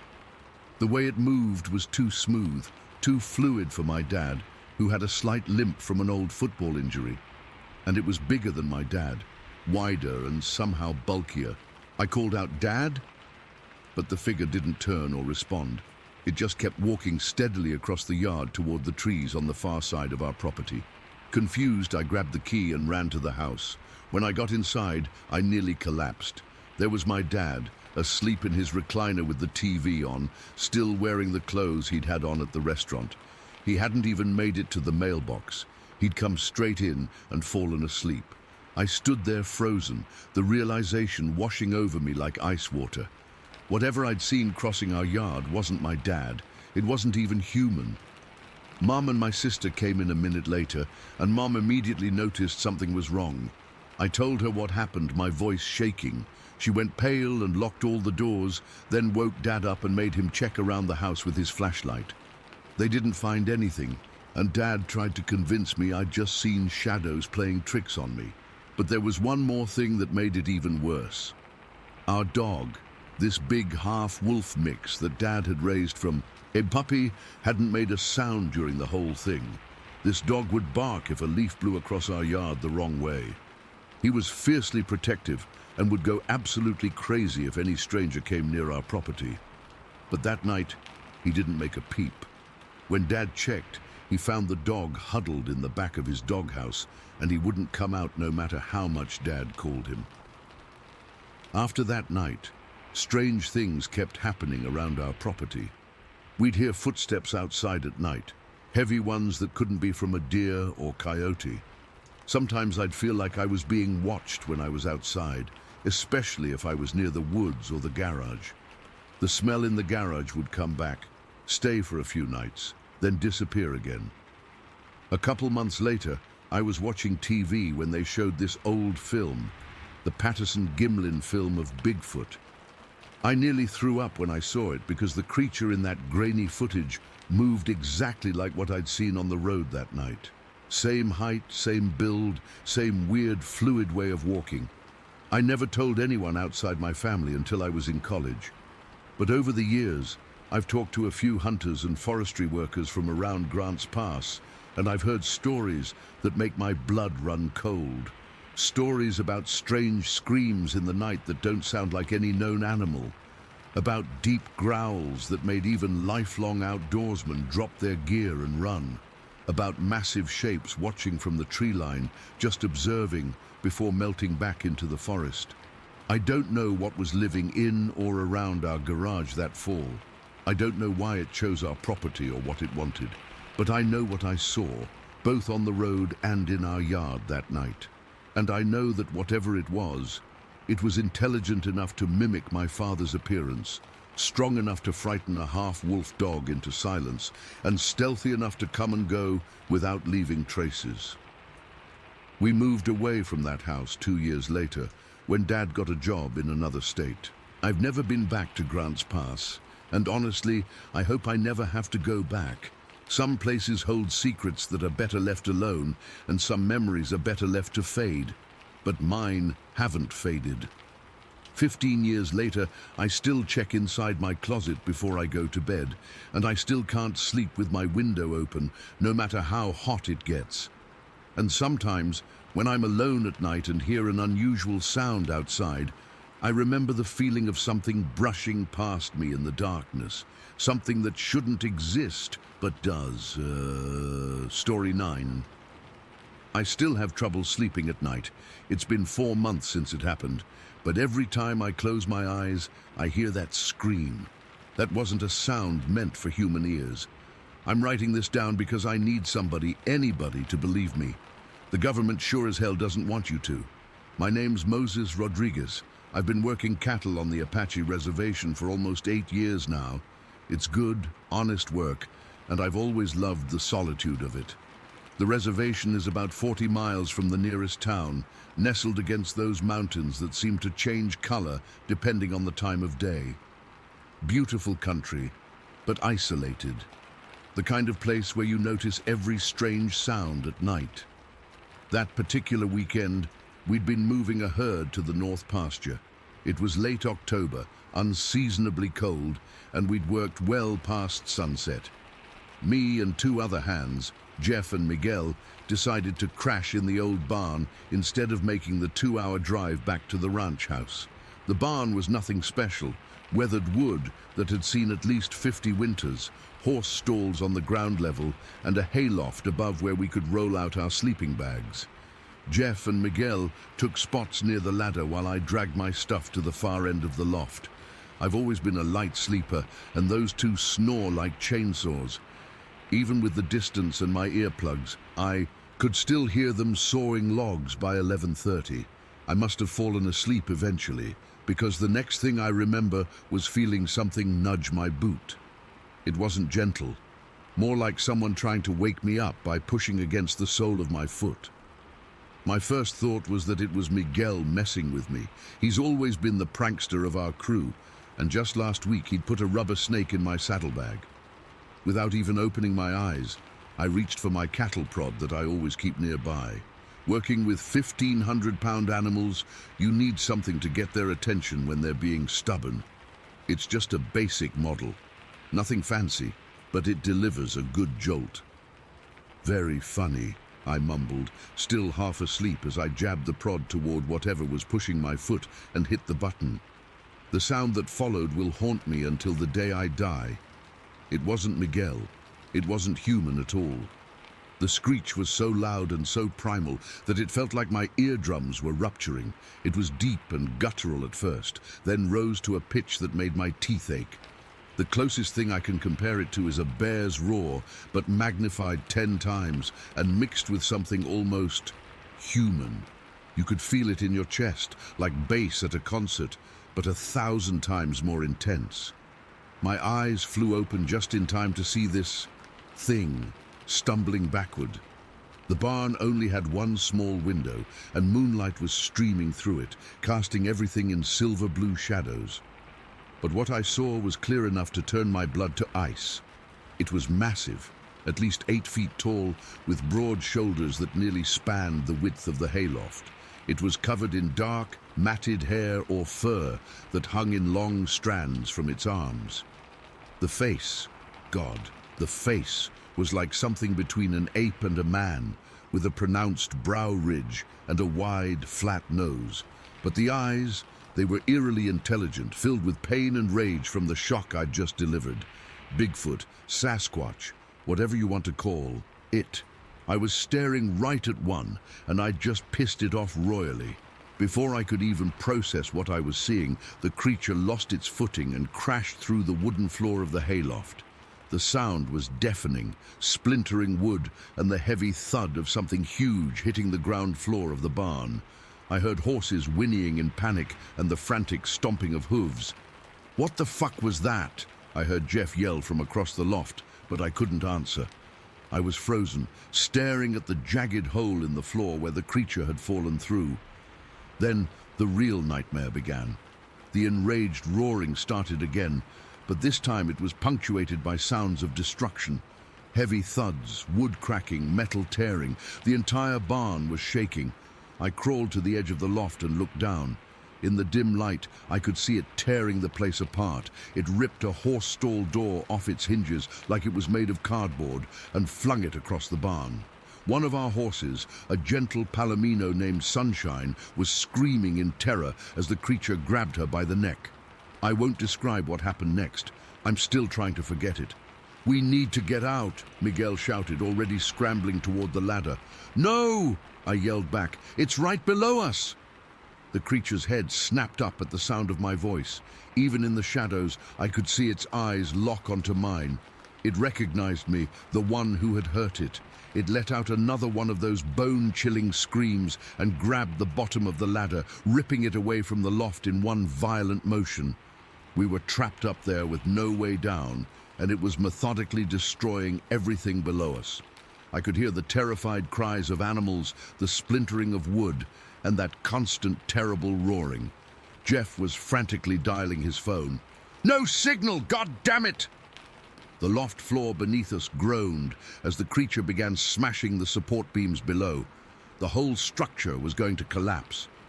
I looked around, desperately, and spotted the small window, our only chance. "The window!" I shouted, already moving toward it. It was barely big enough for a man to squeeze through, and it was about 15 feet above the ground outside. Not a great option, but better than facing whatever was below. Miguel went first, forcing his body through the narrow opening and dropping to the ground with a pained grunt. Jeff followed.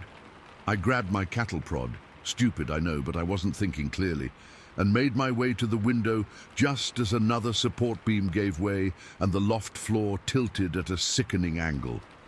As I squeezed through the window, I caught one last glimpse inside the barn.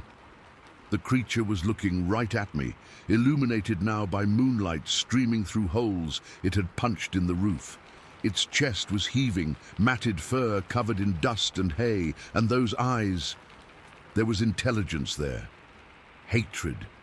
It knew exactly who I was and what I had done. I fell more than jumped, landing hard on my side.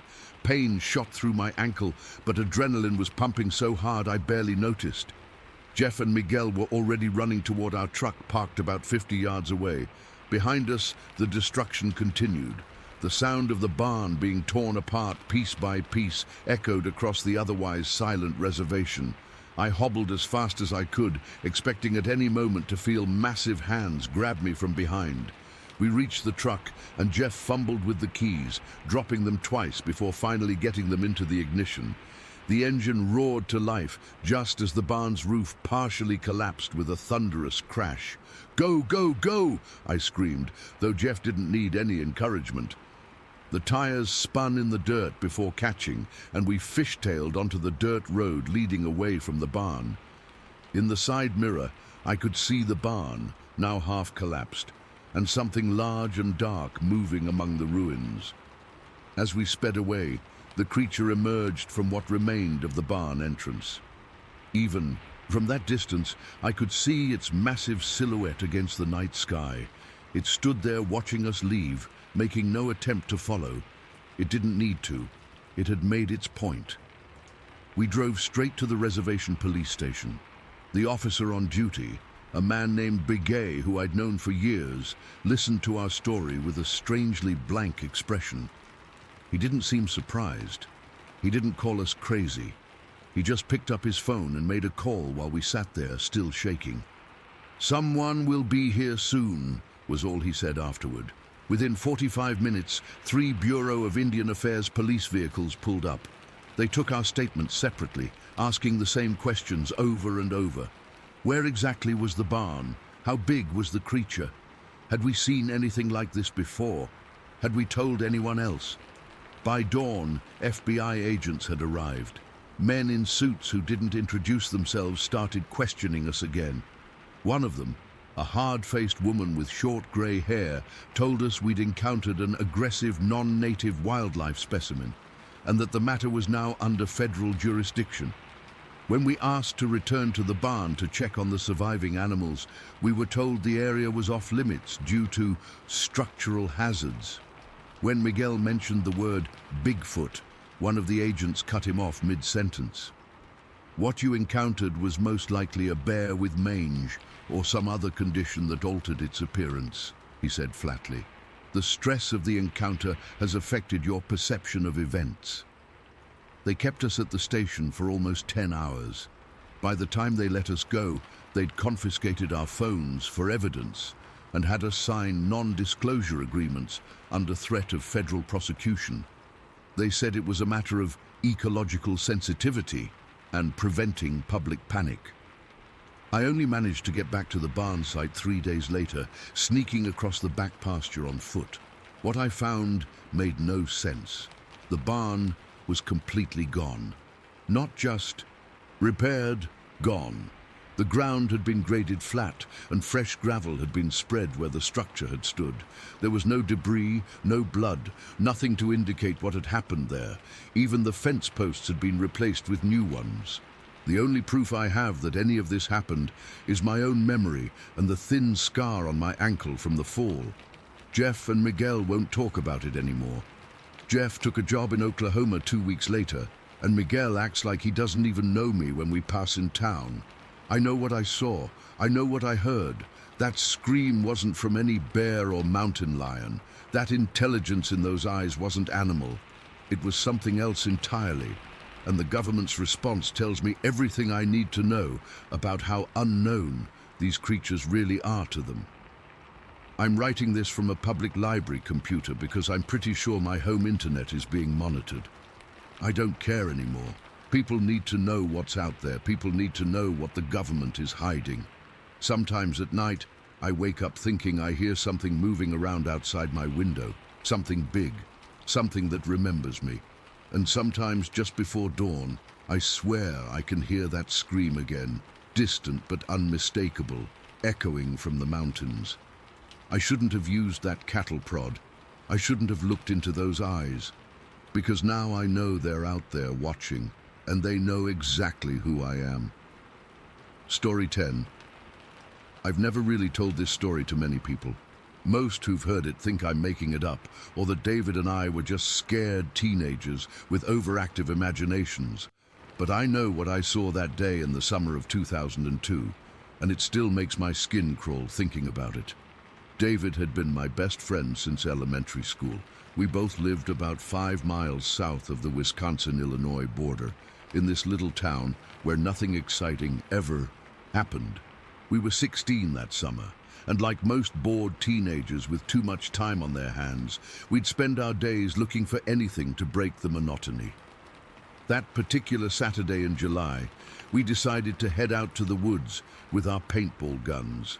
My parents had bought me a Tipman 98 Custom for Christmas the year before, and David had gotten himself a Spider Victor. Nothing fancy, but they got the job done. We'd saved up for weeks to buy a decent supply of paintballs and CO2 cartridges. The spot we chose was about 1.5 miles into the woods behind my house. There was this small creek that cut through the forest, creating a natural boundary for our games. The area had plenty of trees for cover, some fallen logs, and enough open spaces to make things interesting. We'd been there dozens of times before. It was around 2 in the afternoon when we got deep into our game.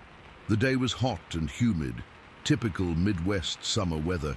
I remember I was wearing cargo shorts and this old grey t-shirt that was already soaked with sweat. I had on a paintball mask and was carrying extra ammo in my pockets. David was wearing camo pants and a black t-shirt, thinking it would give him some kind of advantage. We'd been playing for maybe an hour, our own version of Capture the Flag, where we'd each hidden a bandana on our respective sides of the creek. I was crouched behind a fallen tree trunk about 20 yards from the water. David was somewhere on the other side. I could hear him moving through the underbrush. I was planning my next move when I heard David stop moving. There was this moment of complete silence that didn't feel right. In paintball, when your opponent suddenly goes quiet, it usually means they've spotted you or they're setting up an ambush. But this was different. The whole forest seemed to hold its breath. I slowly raised my head above the log to get a better view. I expected to see David trying to sneak across the creek, or maybe hiding behind a tree. Instead, what I saw standing in the middle of the shallow creek made my blood turn to ice. At first, I thought maybe it was some hunter in a ghillie suit. That was the only explanation my brain could come up with. But within seconds, I knew better. This thing was massive, at least 7 feet tall, standing upright on 2 legs in the middle of the creek. The water only came up to its knees. What struck me most were its arms. They hung down almost to its knees, way longer than any human's arms should be. Its entire body was covered in this matted, dirty fur that wasn't just one color, but a mix of browns, grays, and what looked like patches of moss or mud. I remember thinking it looked like if someone had taken a bear, stretched it out, and forced it to stand upright. The smell hit me next. Even from 20 yards away, this overwhelming stench of wet dog mixed with something rotting and musky filled my nostrils. It was so strong I could taste it. I was frozen in place, afraid that any movement would draw its attention. That's when I spotted David on the other side of the creek, maybe 30 yards away from the creature, also completely still. Our eyes met briefly across the distance, and I could see the same terror I was feeling reflected on his face. The creature was just standing there, looking around slowly, almost like it was confused or searching for something. Then it did something I'll never forget. It raised both of those impossibly long arms high above its head and brought them down hard into the water, creating this massive splash. It wasn't like it was trying to catch fish or anything. It felt deliberate, like a display of strength or a warning. After splashing the water, it turned its head toward David. I couldn't see its face clearly from my angle, but whatever David saw made him take an involuntary step backward. He stepped on a branch that snapped loudly in the silence. That sound changed everything. The creature's posture shifted instantly. It hunched forward slightly, those long arms now hanging at the ready, and it began moving toward David with surprising speed for something so large. It wasn't exactly running, more like a rapid, lumbering stride that covered ground quickly. David was paralyzed. I could see him standing there, paintball gun hanging uselessly at his side. The creature was closing the distance between them fast.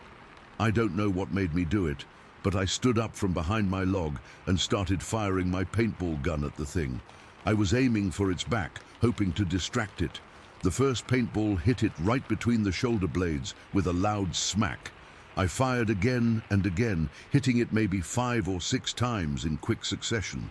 The paintballs didn't seem to hurt it at all. They just splattered against its fur, leaving bright blue marks. But it definitely got its attention. The creature stopped its advance toward David and slowly turned around to face me. I've never felt smaller or more vulnerable than in that moment, staring at this thing that had now fixed its attention on me. I could see its face clearly for the first time. Its features were a disturbing mix of human and ape-like, with deep-set eyes under a heavy brow ridge. Its mouth was wide, filled with yellowish teeth that looked strong enough to crush bone. For a second, we just stared at each other. Then it let out this sound, not quite a roar, more like a deep rumbling growl that seemed to come from deep in its chest. It splashed through the water, changing direction and now coming straight for me. I wanted to run, but my legs wouldn't work. I kept firing paintballs at it, aiming for its face now, but my hands were shaking so badly I was missing more than hitting. It closed half the distance between us in seconds. That's when we heard it. This high-pitched, warbling call that echoed through the trees. It sounded vaguely bird-like, but too loud and too intentional for any bird I'd ever heard in those woods. The creature stopped dead in its tracks. Its head swiveled toward the direction of the sound. It stood there, seemingly uncertain, water dripping from its fur. The call came again, slightly different in pitch this time, almost like a response or a command. After what felt like forever, but was probably only seconds, the creature looked back at me one last time. Then it turned and moved with surprising quickness toward the denser part of the forest, away from both David and me, in roughly the direction the calls had come from. Within moments, it had disappeared into the trees. The only evidence it had been there at all were the blue paintball splats, slowly dripping down the trunks of a few trees where I'd missed my shots. For several minutes, neither David nor I moved or spoke. The only sound was our heavy breathing and the gentle gurgle of the creek. Finally, David splashed across the water to my side, his face pale and slick with sweat. "What the fuck was that?" he whispered, as if afraid it might hear him and come back. "I don't know," was all I could manage to say. We gathered our stuff quickly, not caring about our abandoned game flags, and practically ran all the way back to my house. We burst through the back door, startling my mum, who was making dinner in the kitchen. We tried to explain what had happened, talking over each other, our words coming out in a jumbled rush. My mom looked concerned but skeptical. When my dad got home from work, we told him too. He took it more seriously, at least pretending to believe us enough to call the local police. An officer came by later that evening. He listened patiently as we described what we'd seen, but I could tell from his expression that he thought we were exaggerating or making the whole thing up. He wrote in his notebook about a possible homeless person or hunter in the area and promised they'd look into it. They never did, as far as I know. In the days that followed, David and I tried to make sense of what we'd seen. We spent hours online researching, and everything pointed to one conclusion. We had encountered a Sasquatch. The height, the long arms, the fur, the smell, it all matched descriptions from other sightings. The bird call still bothers me to this day. I've thought about it a lot over the years, and I'm convinced it wasn't a bird at all. I think it was another one of those creatures communicating with the one we saw, maybe calling it away from danger or warning it about us. The thought that there might have been more than one out there watching us while we played our stupid paintball game still gives me nightmares. David and I never went back to that spot in the woods. We barely even talked about what happened after a few weeks.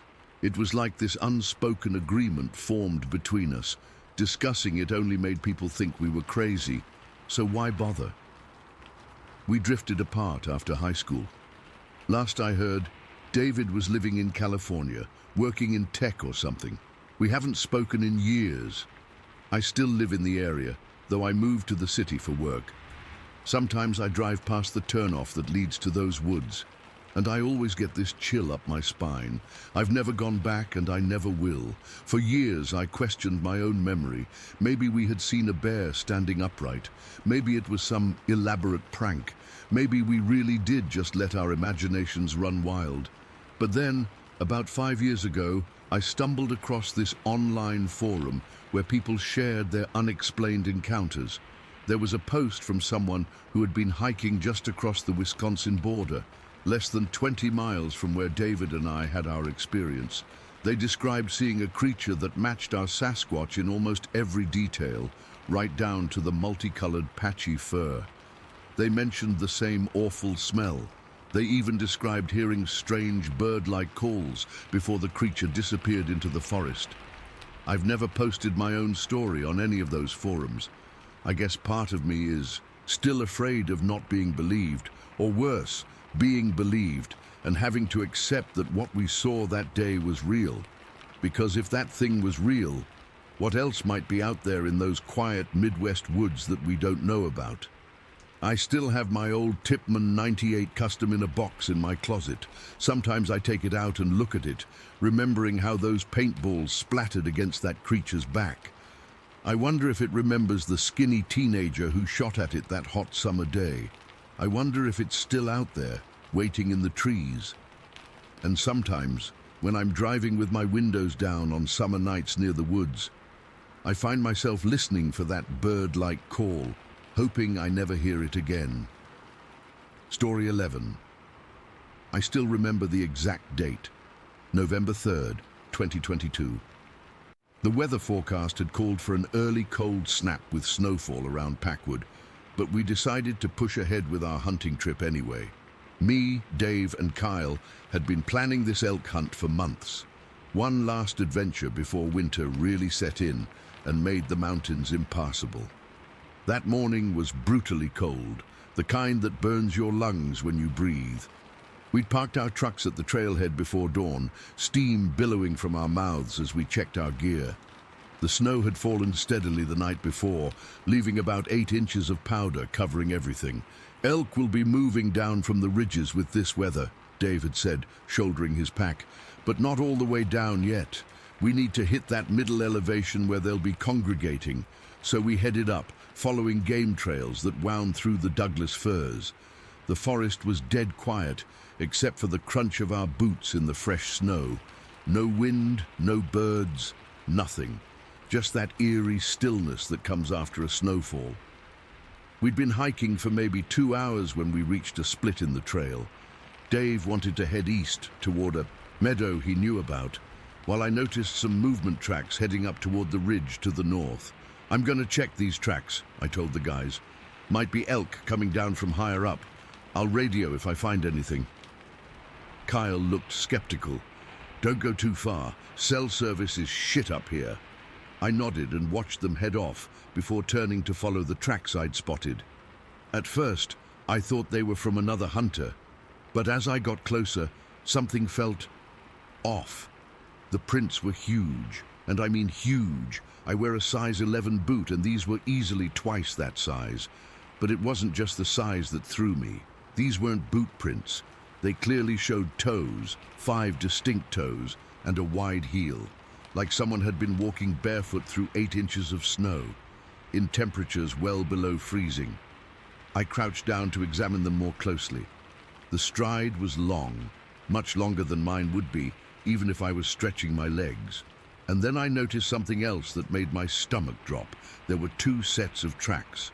One set was slightly larger than the other, with the smaller set following behind. I'm not going to lie, my first thought was Bigfoot, but I'm not some conspiracy nut. I've been hunting these woods for 15 years, and I've seen all kinds of weird tracks that turned out to have simple explanations. Maybe someone was playing a prank. Maybe it was some kind of snowshoe I wasn't familiar with, but deep down, I knew these weren't made by any gear I'd ever seen. I should have turned back, should have rejoined Dave and Kyle, but curiosity got the better of me. The tracks were fresh, couldn't have been more than an hour old, given the light dusting of new snow just starting to accumulate in them. I followed them up a steeper section of the hillside, through a dense stand of firs, and into a gully that cut up toward the ridge. The tracks never faltered, never showed any sign of the maker slipping or struggling with the terrain. Whatever made these moved through the snow with a confidence I couldn't explain. About 70 yards up from where I'd left the main trail, the gully opened into a small clearing that cut across the hillside before the final push to the ridgetop. I stopped at the tree line, catching my breath. That's when I saw them. 2 figures crossing the clearing about 50 yards away. At first, my brain tried to make them into other hunters, but it just wouldn't compute. The larger one in front had to be at least 8 feet tall. Wide shoulders, thick chest, long arms that swung with a natural rhythm as it walked. The smaller one, and I say smaller, even though it was still massive compared to a human, followed a few steps behind. They were covered in dark, rough-looking hair, not fur exactly, but hair that hung down from their arms past the elbows. It shifted as they moved, catching the light reflected off the snow. What hit me hardest was how naturally they moved. This wasn't the awkward gait you'd expect from someone in a costume. They walked upright with a fluidity and grace that seemed impossibly efficient, each step deliberate but relaxed. These things belonged in this environment in a way I suddenly felt I didn't. I was downwind from them, which is probably the only reason they hadn't noticed me. I stood frozen, my rifle hanging uselessly at my side. I couldn't have raised it if I'd wanted to. My body simply wouldn't respond. As they crossed the clearing, the light reflecting off the snow illuminated their faces. Heavy brow ridges, flat, wide noses, and jaws that seemed to jut forward slightly. Their eyes were deep-set, dark. I couldn't make out their color from that distance. Their expressions weren't aggressive or angry. They looked calm, serious, focused on wherever they were heading.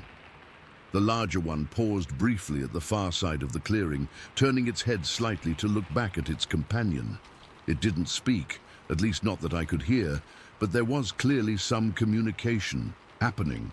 The smaller one adjusted its path slightly, and then they both disappeared into the thicker trees on the far side. The entire sighting couldn't have lasted more than 20 seconds, but it felt like time had stretched. I realized I'd been holding my breath, and when I finally exhaled, my legs nearly gave out beneath me. I don't know how long I stood there before my radio crackled to life. "Jeff, you find anything?" Dave's voice snapped me back to reality. My hands shook as I fumbled with the radio. Yeah, I managed. I'm heading back. Meet you at the fork. I didn't run. Something told me running would be a bad idea. Instead, I backed away slowly, keeping my eyes on the spot where they disappeared until I was back in the cover of the trees. Only then did I turn and make my way down as quickly as the terrain would allow. Dave and Kyle were waiting at the fork when I got back. One look at my face, and Kyle asked, "You okay, man? You look like you've seen a ghost." "Not a ghost," I said, "but I found something. Come see." I led them back up to where I'd first discovered the tracks. They were still there, clear as day in the fresh snow. Dave crouched down just like I had. "What the hell made these?" "Bear," Kyle suggested, but his voice lacked conviction. I shook my head. "Bears aren't walking on two legs for this distance, and they don't have feet like this. Someone messing around then, strapping on some fake feet or something. In this weather, miles from any road?" We followed the tracks up to the edge of the clearing, but I didn't take them any farther. I didn't tell them I'd actually seen what made those tracks. I'm not sure why. Maybe I was afraid they wouldn't believe me. Maybe I was afraid they would. "We should head back," I said finally. "Weather's supposed to get worse this afternoon." Neither of them argued. We walked back to the trucks mostly in silence, each lost in our own thoughts. I could tell they were spooked, even if they wouldn't admit it. Those tracks had been too precise, too consistent to be a hoax, and there was something about them that triggered something primal in all of us, a recognition that we weren't alone out there, and maybe we weren't at the top of the food chain. It's been almost a year now, and I've told almost no one about what I saw. Who would believe me? I've gone back to those woods since then. I still hunt, still hike, but never alone anymore. And I always find myself scanning the tree line, looking for movement, wondering if they're watching me. The thing that stays with me most isn't fear, though. It's the way they moved. So at home in an environment that was harsh and unforgiving to me, despite all my expensive gear. The serious, calm expressions on their faces. They weren't monsters. They were just something else. Something that's been there all along, moving silently through the forests while we humans make all our noise and fuss, thinking we're alone. I don't know if they were what people call Bigfoot or Sasquatch. I don't know if there are more of them out there. But I know what I saw that cold November morning in the Packwood foothills. Two creatures, not human but undeniably intelligent, moving through their world with a confidence and grace I can only envy. Sometimes when I'm out in the woods now and it gets quiet, that special kind of quiet, where the whole forest seems to be holding its breath, I wonder if they're nearby. I wonder if they recognize me from that day. I wonder what they think about us. These strange creatures who visit their home, wrapped in synthetic materials, carrying metal tools, always making noise, and sometimes, when that quiet stretches on too long, I pack up my gear and head back to my truck a little earlier than planned. Because now I know that when you feel like you're being watched in the forest, sometimes you really are. Story 12. I still get goosebumps when I think about what happened to my friends and me in November 1974. It's been almost 50 years, but I remember it like it was yesterday. The memory has never faded. I've tried therapy, medication, even hypnosis to help me process it, but nothing works. Some things just stick with you. We were 6 teenagers with nothing better to do on a Friday night. Me, my girlfriend Lisa, my buddy Mike, and his girlfriend Stacy, and 2 other friends, Derek and Tom. Just 6 normal kids from the San Fernando Valley looking for some excitement. Mike had just gotten his driver's license and his dad's station wagon for the night. We were feeling invincible, the way you do at 17. Someone, I think it was Derek, suggested we drive through Texas Canyon. It's this remote area in Los Angeles County, about an hour north of where we lived. During the day, it's just hills and scrubby vegetation, nothing special. But at night it transforms into something else entirely. The shadows get deeper, the silence more complete. There were stories about Texas Canyon even back then. Strange lights, weird noises, people going missing. But we were teenagers. We thought it was bullshit, just stories to scare kids away from making out in parked cars. God, I wish I'd listened. We left around 8 in the evening, stopping at a gas station for snacks and sodas.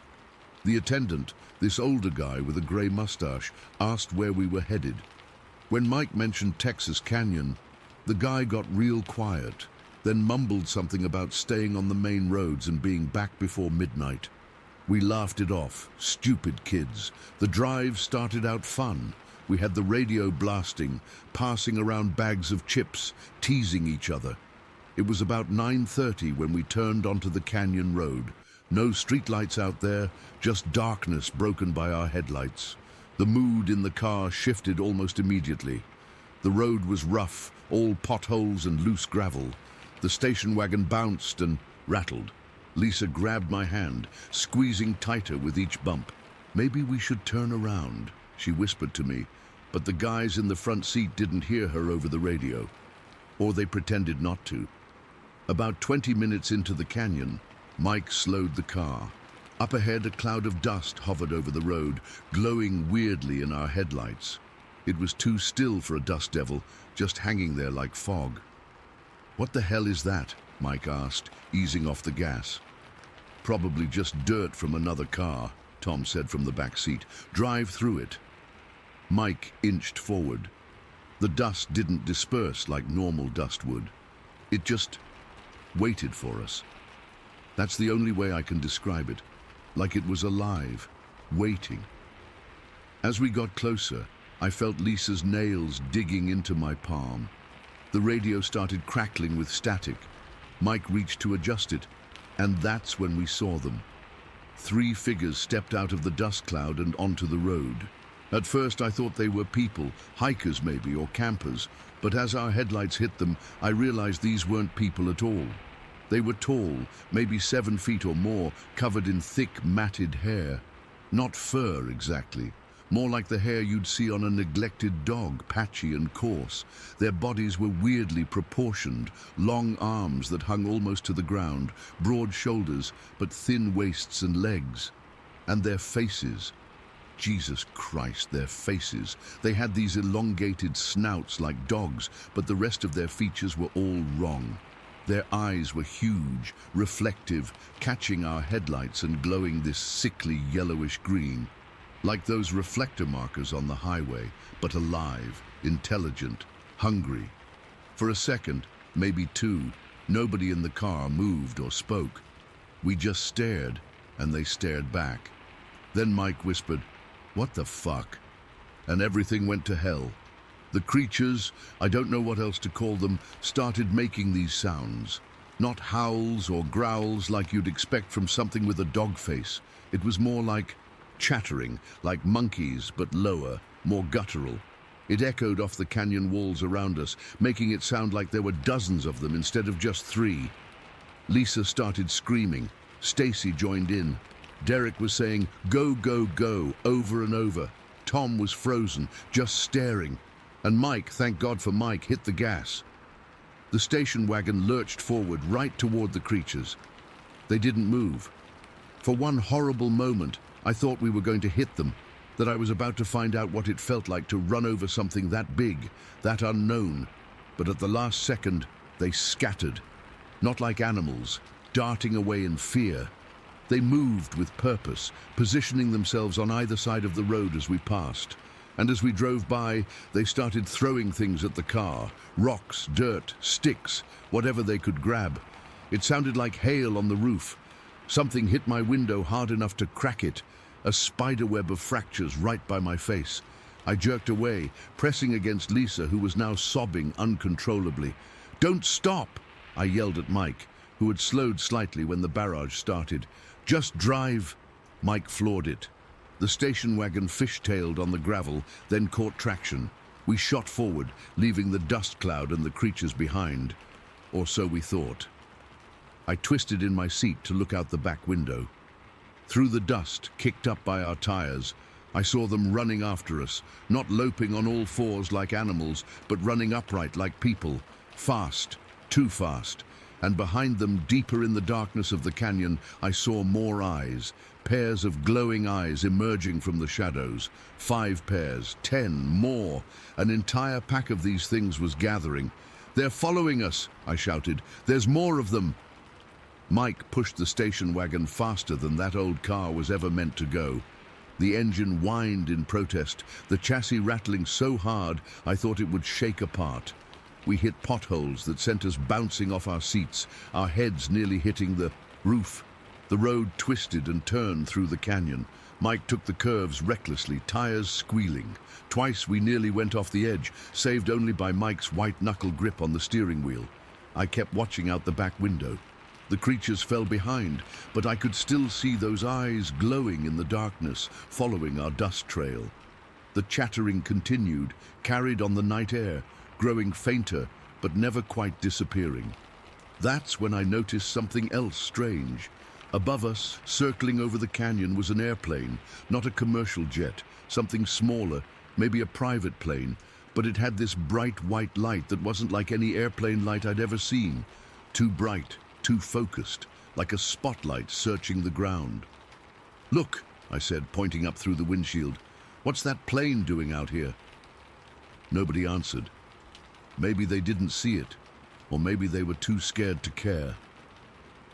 The plane circled overhead for a few minutes, that strange light sweeping the canyon, then moved off to the east, in the direction we'd just come from. We drove for what felt like hours, but was probably only 20 minutes before we hit the main highway. Mike didn't slow down until we reached a gas station at the edge of town. He pulled in, killed the engine, and then just sat there, hands still gripping the wheel, breathing hard. Nobody spoke. Lisa was quietly crying into my shoulder. Stacy was pale, shaking. Derek and Tom looked like they might throw up. I probably looked the same. Finally, Mike turned around in his seat. Did everyone see that?" he asked, his voice cracking. "Those things?" We all nodded. "What were they?" Stacy whispered. Nobody had an answer. We'd all seen the same nightmare, but none of us could explain it. We checked the car then.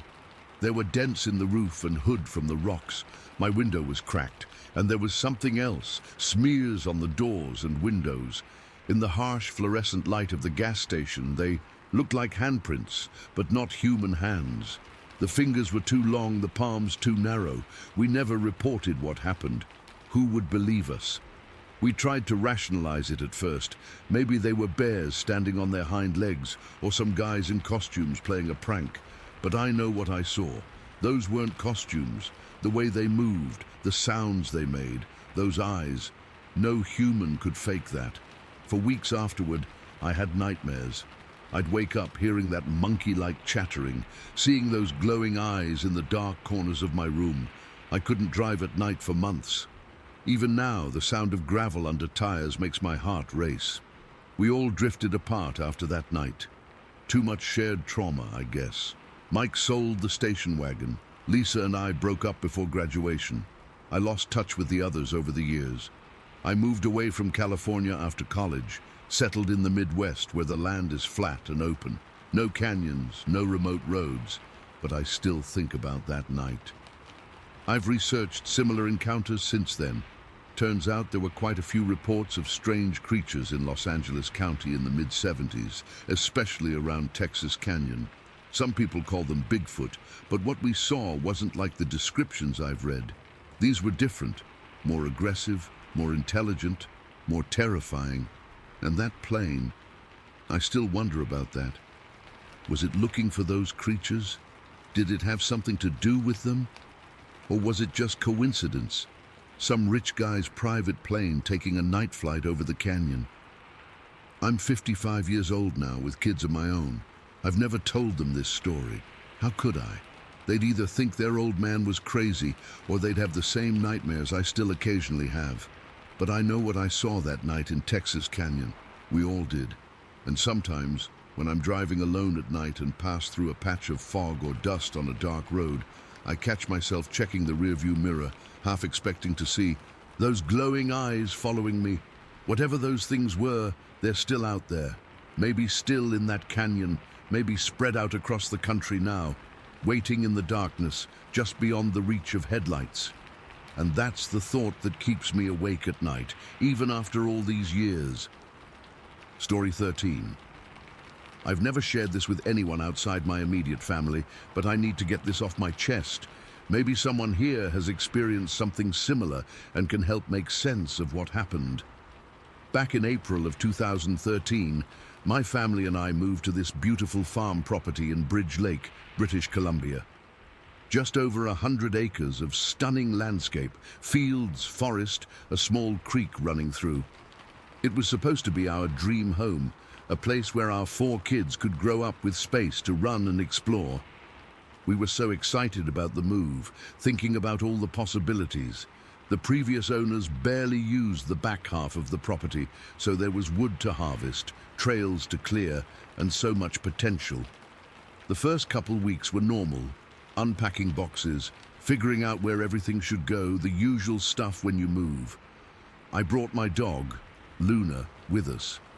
She's this German Shepherd mix I've had for about 6 years. Super smart and honestly braver than most people I know. She's chased off bears before and has always been my companion when I go hiking or hunting. Never seen her scared of anything.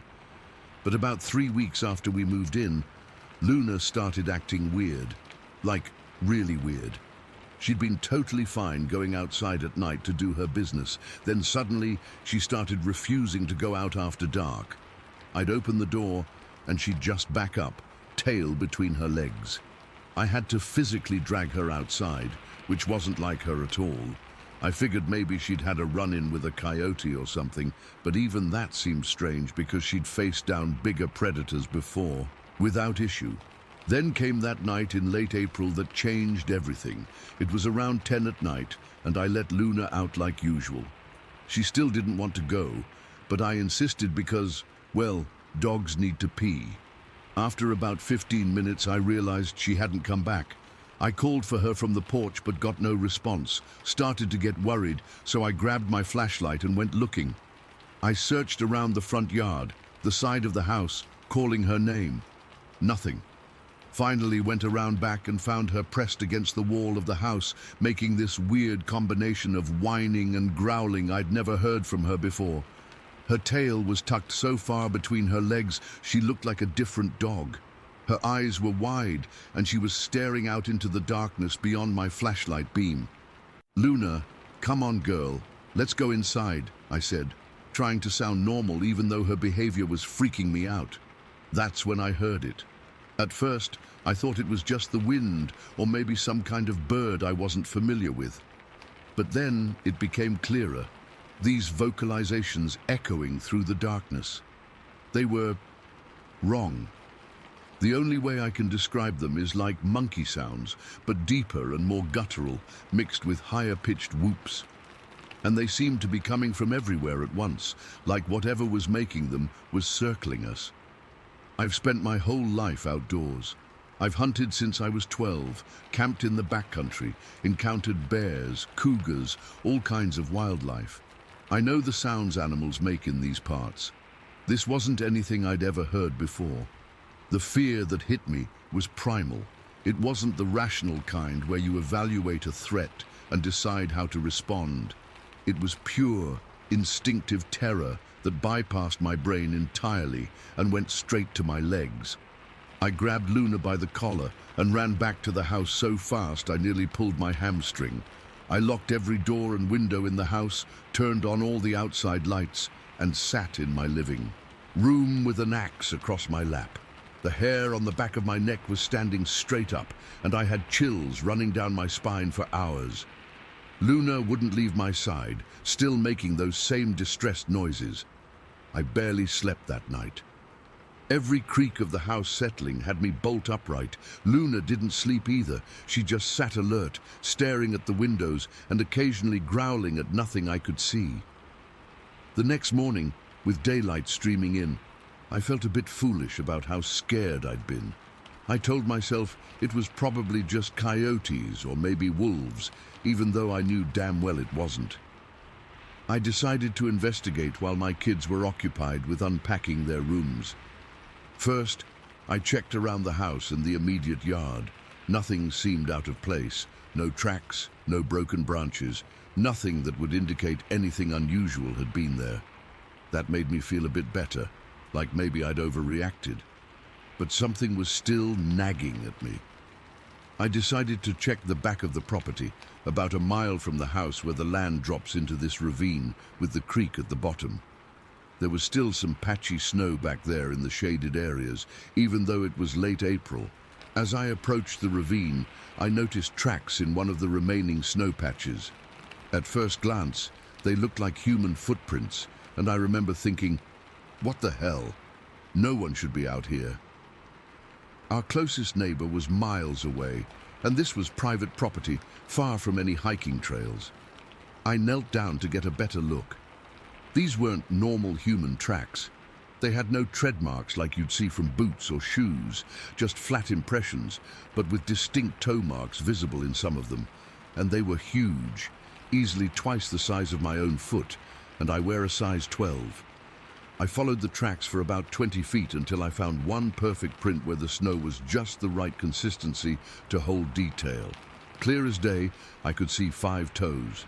The stride length between prints was much longer than mine. Whatever made these was big, really big. My mouth went dry.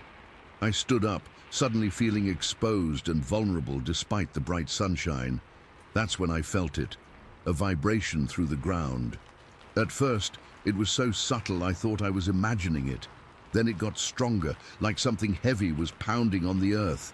It wasn't an earthquake, it was rhythmic, almost like drumming. Whatever was creating those vibrations had to weigh at least a ton. I didn't wait around to find out what it was. I ran all the way back to the house, my heart pounding in my chest. My kids were there, 4 of them, all under the age of 12, and something massive and unknown was on my property, possibly watching us. When I got back to the house, I was sweating and out of breath. My oldest asked what was wrong, and I made up some excuse about getting exercise. I didn't want to scare them. I spent the rest of the day thinking about what I'd found and heard. It occurred to me that these disturbances started after I began harvesting firewood from the back of the property. I'd been cutting down some dead trees and hauling logs back to split for our wood stove. It was almost like I'd disturbed something territorial. That night, I kept the kids inside and made up an excuse about wildlife being active in the area. I didn't tell my wife what I'd found. She was already stressed about the move, and I didn't want to add to her worries with something that sounded, well, crazy, because I knew how it would sound if I said it out loud. Honey, I think there might be a Sasquatch on our property. I slept with my shotgun that night, something I'd never done before. Luna refused to leave the house at all, even during daylight. She'd do her business right by the door and run back inside as fast as possible. The next few days were tense. I kept thinking about setting up trail cameras to catch whatever was out there, but something held me back. Maybe it was fear of confirmation.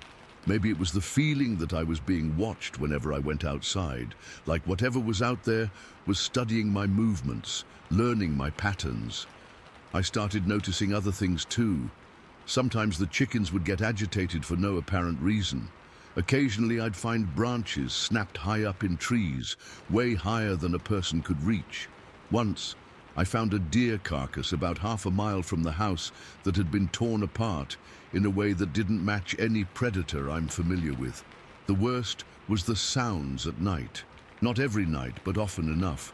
Those same vocalizations, sometimes closer, sometimes further away.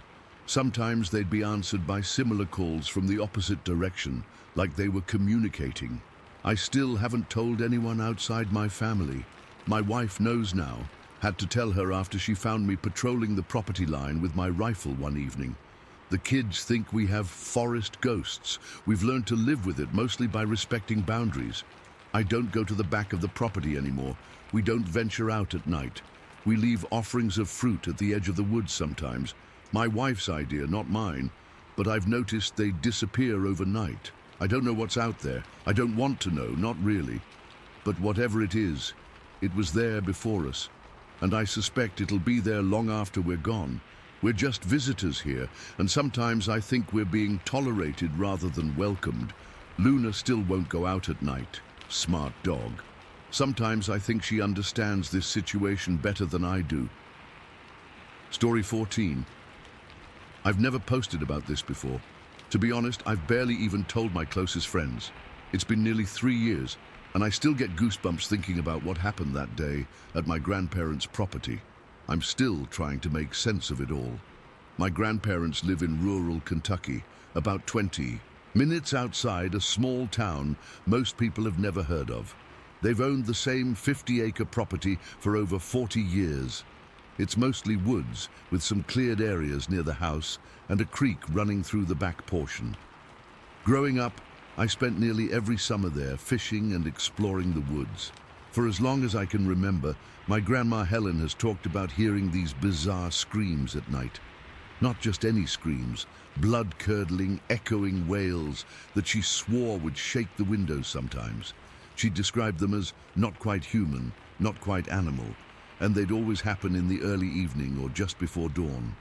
My grandpa Tom would roll his eyes whenever she'd bring it up. "It's just coyotes," he'd say, "maybe a bobcat in heat." But Grandma would shake her head firmly. "I know what coyotes sound like, Tom. I know what a bobcat sounds like. This is different. This is Bigfoot." We'd all smile and nod, humoring her. My dad would wink at me across the table. We loved Grandma, but everyone thought she was just being, well, eccentric. Even when she'd insist that other neighbors had heard the same sounds, no one really took it seriously. Grandpa Tom was the complete opposite of Grandma Helen. He was a former factory worker who believed only in what he could see, touch, or prove. He never even liked watching sci-fi movies because they were too unrealistic. He hunted, fished, and could fix anything with a motor. The man had never said, "I believe," about anything supernatural in his entire life. That all changed last April. I was staying with them for a few days to help build a new shed. It was a Thursday evening, around 7 p.m., and we had just finished dinner. Grandpa mentioned he was going to his deer stand to check if any deer were passing through. This wasn't unusual. He often went at dusk just to observe wildlife, even outside of hunting season. "Don't be out too late," Grandma said, clearing the dishes. "Supposed to get cold tonight." Grandpa grabbed his jacket and binoculars, but left his rifle behind since he was just watching. I offered to go with him, but he said he'd only be out for an hour or so. "Just want some quiet time," he said, which was typical Grandpa. He liked his solitude. I stayed inside with Grandma, helping her with the dishes and watching some game show on TV. About 45 minutes later, we heard the back door slam open so hard it bounced against the wall. Heavy, rapid footsteps crossed the mudroom. Grandpa burst into the kitchen. I'll never forget how he looked. His face was ghost white, his eyes wide, and he was breathing so hard I thought he might be having a heart attack. He still had his binoculars clutched in one hand, the strap tangled around his wrist. "Tom, what happened?" Grandma jumped up from her chair. He collapsed into a kitchen chair, still struggling to catch his breath. He kept looking back toward the door like something might have followed him. "I saw it," he finally managed to say. "Helen, I saw it. You've been right all along." Grandma didn't even ask what he meant. She just put her hand on his shoulder and said, "You saw the Bigfoot, didn't you?" He nodded, his hands trembling as he accepted the glass of water I handed him. "I need something stronger than this," he muttered, and Grandma immediately got him a shot of whiskey, which he downed in one gulp. "Tell us what happened," I said, pulling my chair closer. Grandpa took a deep breath. "I was sitting in the stand, just watching the tree line like I always do. Sun was mostly down, but there was a good full moon coming up. I was watching a couple of raccoons when I noticed movement in the tall grass at the edge of the clearing." He paused, rubbing his face with both hands. "I thought it was a deer at first. Then I thought maybe a bear, though we haven't had bears around here in decades. But then it stood up. The kitchen was completely silent except for the ticking of the old wall clock. It was standing there, plain as day in the moonlight, walking on two legs, covered in dark hair, head to toe. His voice dropped almost to a whisper. Had to be 8 feet tall, maybe taller. Built like nothing I've ever seen. Broad shoulders, long arms hanging down past its waist. I felt a chill run down my spine. Grandpa wasn't a storyteller or one to exaggerate. He was the most matter-of-fact person I knew. It was moving slow, deliberate-like. Then it just stopped. He swallowed hard, and it turned its head and looked right at me. "Did it do anything?" I asked, barely able to get the words out. "That's the thing," Grandpa said. "It didn't seem angry or aggressive. It looked confused, almost scared even, like it was as surprised to see me as I was to see it." Grandma was nodding, not looking surprised at all. "It just stood there, swaying back and forth," he continued, "not moving its feet, just kind of shifting its weight from side to side, had its arms kind of wrapped around itself like this." He demonstrated, hugging his own torso, like it was deciding whether to run or not. He took another sip of water, his hand steadier now. We just stared at each other for what felt like forever, probably only 10 seconds or so. Then it turned and walked away. He shook his head in disbelief. The way it moved, each step it took would have been like 4 of mine. It crossed that whole field in seconds, disappeared into the trees on the other side, didn't make a sound. Something that big should have made noise, but it was silent. I realized I'd been holding my breath. "Are you absolutely sure it wasn't a person? Maybe a hunter in some kind of ghillie suit?" Grandpa gave me a look that made me immediately regret asking. "Jonathan, I've been hunting these woods for 50 years. I know what a person looks like, even in camouflage. This was no human, no way. The proportions were all wrong. The head sat right on the shoulders, no real neck to speak of. And the way it moved," he shuddered visibly. "No person moves like that." Grandma put her hand on his. "I told you for years, Tom." "I know, Helen. I'm sorry I didn't believe you." He looked genuinely remorseful. "Those screams you've been hearing, I bet it was that thing. That night, none of us slept well. I kept getting up to look out my window toward the tree line. Around 3 in the morning, I heard Grandpa get up too. Found him sitting in the kitchen with all the lights off, just staring out the window with a cup of coffee going cold in front of him. "Can't sleep?" I asked. "Every time I close my eyes, I see it looking at me," he said quietly. The next morning, after Grandma made breakfast, Grandpa asked if I'd go with him to check out the area. I was terrified, but couldn't say no. We took his old rifle, though he admitted he didn't think it would do much good if that thing decided it didn't like us. The deer stand was about a quarter-mile from the house, at the edge of a field that backed up to denser woods. As we approached, I noticed Grandpa slowing down, becoming more hesitant. This was a man who'd walked these woods his entire life without fear. When we reached the stand, he pointed to the spot across the field. It was standing right there, by that cluster of young pines. The distance was maybe 100 yards. The field was covered in tall grass, nearly waist-high in some spots. What hit me was how exposed the area was.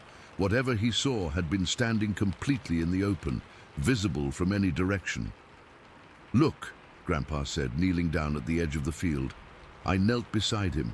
There, pressed into the soft earth, was what looked like a footprint, except it was massive, easily 16 inches long and incredibly wide. The impression was deep, suggesting whatever made it was extremely heavy. "That wasn't made by any animal I know," he said quietly. We followed the direction the tracks headed, finding 3 more partial prints before they disappeared into the pine needles of the forest floor. We didn't go any further. Later that day, I asked Grandpa if he wanted to report what he'd seen. Maybe call a university or one of those Bigfoot research groups." He firmly shook his head. "I don't want people tramping all over our property, scaring it off or trying to hunt it," he said. "Whatever it is, it's been living out here peacefully all this time. Helen's been hearing it for years, and it's never bothered us." That evening, we were sitting on the porch when Grandma suddenly went still, her head tilted slightly. "Listen," she whispered. At first, I didn't hear anything. Then, from somewhere deep in the woods, came the most chilling sound I've ever heard. It started as a low moan that built into a scream so loud and piercing it seemed impossible it came from any living creature. It echoed through the trees, lasting for nearly 10 seconds before fading. Grandpa reached for Grandma's hand, squeezing it tightly. "That's no coyote," he said softly. The scream came again about 20 minutes later, this time seeming to come from a different direction, further away. It was followed by a series of shorter calls that almost sounded like words, though in no language I recognized. I left my grandparents' house 2 days later, but that experience changed something in me. I find myself looking differently at the woods now, wondering what else might be out there that we don't understand. Grandpa doesn't talk much about what he saw, but he never argues with Grandma anymore when she mentions the screams. Sometimes when I call them, she'll casually mention, "We heard it again last night." And Grandpa, who spent 72 years of his life not believing in anything he couldn't prove with facts, will simply nod in agreement. I don't know what my grandfather saw that April evening. I don't know what makes those sounds in the woods behind my grandparents' house. But I do know that something is out there, something that science hasn't explained yet. And sometimes, late at night when I'm alone, I find myself wondering if it's looking up at my window the same way I look out into the darkness, each of us curious about the other. Story 15. I still haven't told many people about what happened that night in December. I'm not the type to chase attention or make up stories. 22 years in the Marines taught me to report facts, not fiction. But what I encountered on Highway 138 outside Roseburg doesn't fit into any category of facts I was ever trained to deal with. It was around 1:30 in the morning when it happened. I was driving back from visiting my brother in Eugene, should have stayed the night like he suggested, but I wanted to sleep in my own bed. The highway was completely deserted, just me and my headlights cutting through the darkness. I had the radio off and was just focusing on staying alert, rolling the window down occasionally to let the cold air keep me awake. I'd made that drive dozens of times before, nothing special about it. You've got dense forest on both sides in most places, some barbed wire fencing running alongside the road to keep livestock contained where there are farms. It was a clear night, no fog, just the kind of intense darkness you only get in rural areas where there are no streetlights for miles.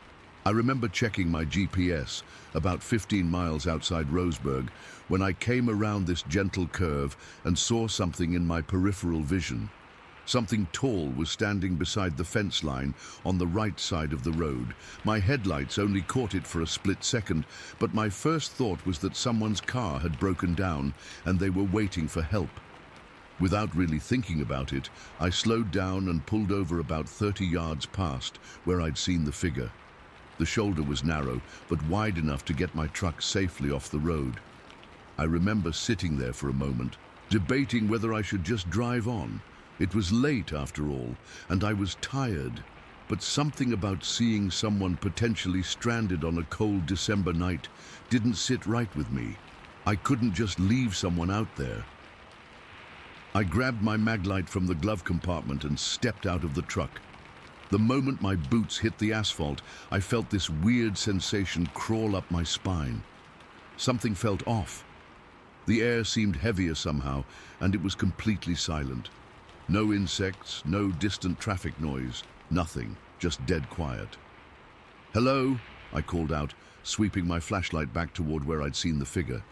"You need any help?" No response. I started walking back along the road's edge, keeping my flashlight trained on the fence line. The barbed wire fence was about 4 feet high, standard cattle fencing with a shallow drainage ditch running between it and the road. Beyond the fence was a field that gradually sloped up toward the tree line, maybe 100 yards back. I was about halfway to where I thought I'd seen the person when I noticed something strange. The fence posts were spaced about 10 feet apart, and where I was looking, one of them seemed to be bending slightly inward, like something had been pressing against it. That's when I heard it. I've been in combat zones. I've heard men screaming in pain. I've heard animals making all kinds of noises in the wilderness. Nothing, and I mean nothing, has ever sounded like what I heard that night. It started as this high-pitched scream that didn't sound human or animal, but somehow both at once. It was loud enough that I felt it in my ears rather than just hearing it. Then, mid-scream, it dropped into this deep, guttural growl that I could feel vibrating in my chest cavity. It was like someone took the roar of a grizzly and amplified it through a sound system, but with this weird harmonic quality that made my hair stand on end. I froze. 22 years of military training, 2 tours in Afghanistan, 1 in Iraq, and I froze like a damn rookie. The sound came from just beyond the fence line, maybe 30 feet away from where I was standing. I swept my flashlight in that direction, but couldn't see anything definitive. Just tall grass moving in a way that suggested something large was moving through it. That's when my training finally kicked in. Every instinct in my body was screaming at me to run. Not walk, not back away slowly. Run. And for once, I listened to that primal voice instead of my training. I dropped my flashlight, a $70 Maglite that had been with me for years, and sprinted back to my truck. I don't think my feet touched the ground more than 3 times. I yanked the door open, threw myself inside, and locked the doors in one motion. My hands were shaking so badly I could barely get the key in the ignition. As I was fumbling with the key, I looked in my rearview mirror. That's when I saw it. Something was moving along the fence line. Something big. In the red glow of my taillights, I could make out a massive, dark shape moving with a strange, fluid gait that wasn't quite like anything I'd ever seen. It wasn't running on all 4s like a bear, but it didn't move like a person either. It was somehow both lumbering and graceful at the same time. I finally got the truck started and peeled out, tires squealing on the asphalt. I drove the rest of the way home doing 80, constantly checking my mirrors. Nothing followed me, at least nothing I could see. When I got home, I double-locked my doors, pulled the blinds, and sat up the rest of the night with my shotgun across my lap. I felt ridiculous, a grown man, a former Marine, terrified of shadows on a country road. But I couldn't shake the feeling that what I'd encountered wasn't something that should exist in our world. By morning, I'd convinced myself I needed to go back, partly to retrieve my flashlight, but mostly to prove to myself that I'd overreacted, that what I'd seen was just a bear or a deer or some other normal, woodland creature. Driving back in the daylight, everything looked so ordinary that I started to feel embarrassed about my reaction the night before. I found the spot easily enough. There was a distinctive bend in the road, and I could see where my truck had left marks on the shoulder. My flashlight was lying in the gravel, exactly where I'd dropped it. As I picked it up, I noticed it was still on, the batteries nearly dead. Standing there in the daylight, I felt compelled to look around for evidence of what I'd encountered. The rational part of my brain was telling me it was probably just a bear or an elk, something that would explain both the size and the vocalization. I walked along the fence line, looking for tracks or fur caught on the barbed wire, anything that would give me a clue. There weren't any obvious footprints in the hard-packed dirt along the road, but when I looked into the field beyond the fence, I could see a clear path where the tall grass had been pushed down, leading from the fence toward the tree line. Something had definitely moved through there, something big enough to leave a trail about 3 feet wide.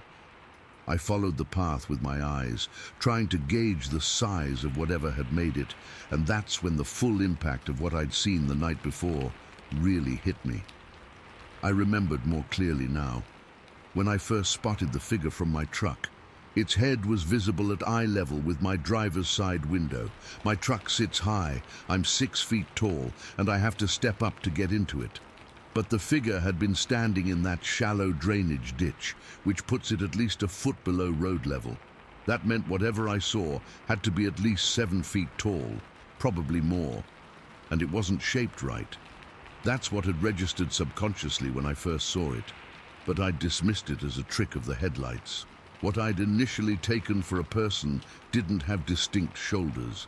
The head seemed to flow directly into the upper body without a real neck.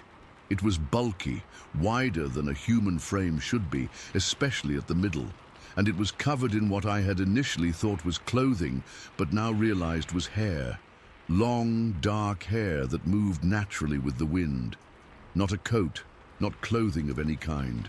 Standing there in the daylight, staring at that trampled path through the grass, I felt a cold weight settle in my stomach. I've spent plenty of time in the wilderness. I know what signs bears leave, what elk trails look like. This wasn't that. I didn't explore further. Something told me that would be pushing my luck. Instead, I got back in my truck and drove straight home, mulling over what to do with this information. I considered reporting it to local authorities, but quickly dismissed the idea. What would I say? That I encountered Bigfoot on Highway 138? That would go over well with the sheriff's department. I've seen how they treat crazy reports. So I kept it to myself. I've done some research since then, looked into similar sightings in the area. Turns out the Umpqua National Forest has had its share of strange encounters over the years. Some logging crews refuse to work certain areas after dark.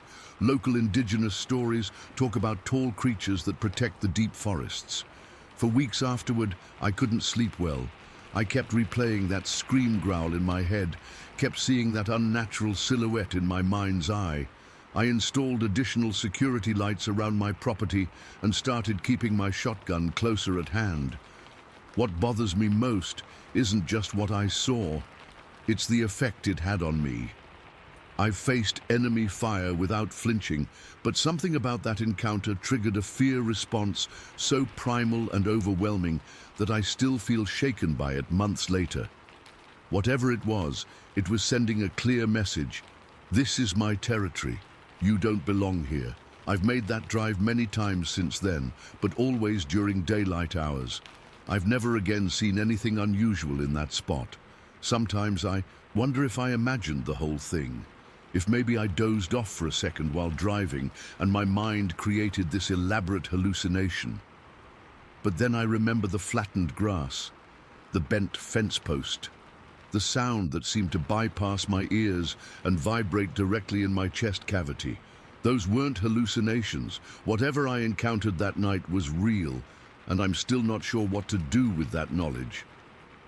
Story 16. I've been debating whether to post this for years. I've told a few close friends, but most people just look at me like I'm crazy or making it up. But I swear every word of this is true. I know what I saw that night in October 1995, and I've never been able to explain it. I was 18 at the time, and a bunch of us decided to camp out behind my parents' property. We lived right near the edge of Mark Twain National Forest in Missouri. My parents had about 3 acres that backed up against thousands of acres of forest. Growing up there, we were always outdoors, and camping in our backyard wasn't unusual. That night, there were 5 of us: me, Marcus, my buddy Kyle, his girlfriend Jess, my friend Tom, and Tom's cousin Mike, who was visiting from Kansas City. We'd set up a decent campsite about 200 yards from my parents' house, just far enough to feel like we were actually camping, but close enough that we could run back if we needed anything. We had a good fire going as the sun went down. It was a clear night in early October, starting to get chilly, but not too cold yet. The moon was nearly full, which turned out to be important later. We were doing the usual camping stuff, roasting hot dogs, making s'mores, telling stories. Mike was the first one to mention something felt off. He kept looking over his shoulder toward the tree line. "What's up with you?" Kyle asked him after like the 5th time he did this. "I don't know, man. I feel like something's watching us from the woods," Mike said. I remember he was really tense, and he wouldn't go more than a few feet from the fire to take a leak. We all kind of laughed it off. I'd grown up here my whole life and was used to the forest sounds. Coyotes, owls, deer, they were just background noise to me. But Mike was a city kid, so we figured he was just spooked by being out in the middle of nowhere. But then I started feeling it too. That prickly sensation on the back of your neck when you know something's not right. I tried to ignore it and focus on the conversation, but I kept glancing toward the woods. The fire was bright enough that it actually made it harder to see into the darkness beyond. Around 10:30 or so, I noticed some movement in the field beyond our campsite. My parents' property had a clearing that stretched maybe 100 yards before hitting another section of forest. The moonlight was bright enough that you could see pretty clearly across the field. "I'm going to check something out," I told the others. They were in the middle of some story and barely noticed when I walked away from the fire. I positioned myself under this old apple tree, about 20 yards from our campsite. From there, I had a clear view across the field to the tree line on the other side. The moon was lighting everything up with this silvery glow, and I could see the tall grass swaying slightly in the breeze. That's when I saw it. At first, I thought maybe it was a bear. We occasionally had black bears in the area, though they usually kept their distance. But this was different. This was much bigger than any bear I'd ever seen, and it moved differently. The figure was standing at the edge of the tree line, partially obscured by shadows. It was massive. I'd estimate 7 to 7.5 feet tall. It was walking slowly, deliberately along the edge of the forest. But what really sent chills down my spine was that it seemed to be staring directly at our campsite. Its head didn't move around like an animal would when scanning its surroundings. It was focused, intentional. I froze completely. I couldn't call out to my friends. I couldn't move. I just stood there, heart pounding in my chest, watching this thing watching us. The moonlight caught its eyes at one point, and they reflected back with this reddish glow that I'll never forget. Not like a deer's eyes in headlights. This was different, more like embers from a fire. Every time it slightly turned its head, I'd catch that flash of red. I could make out its shape clearly now. It was covered in thick, dark hair, either black or dark brown. It was hard to tell in the moonlight. But it wasn't a bear. Bears don't stand upright and walk for that long. This thing was bipedal, walking on two legs the entire time. Its chest was massive, like a barrel. The proportions were all wrong for a human. Too wide, too powerful looking.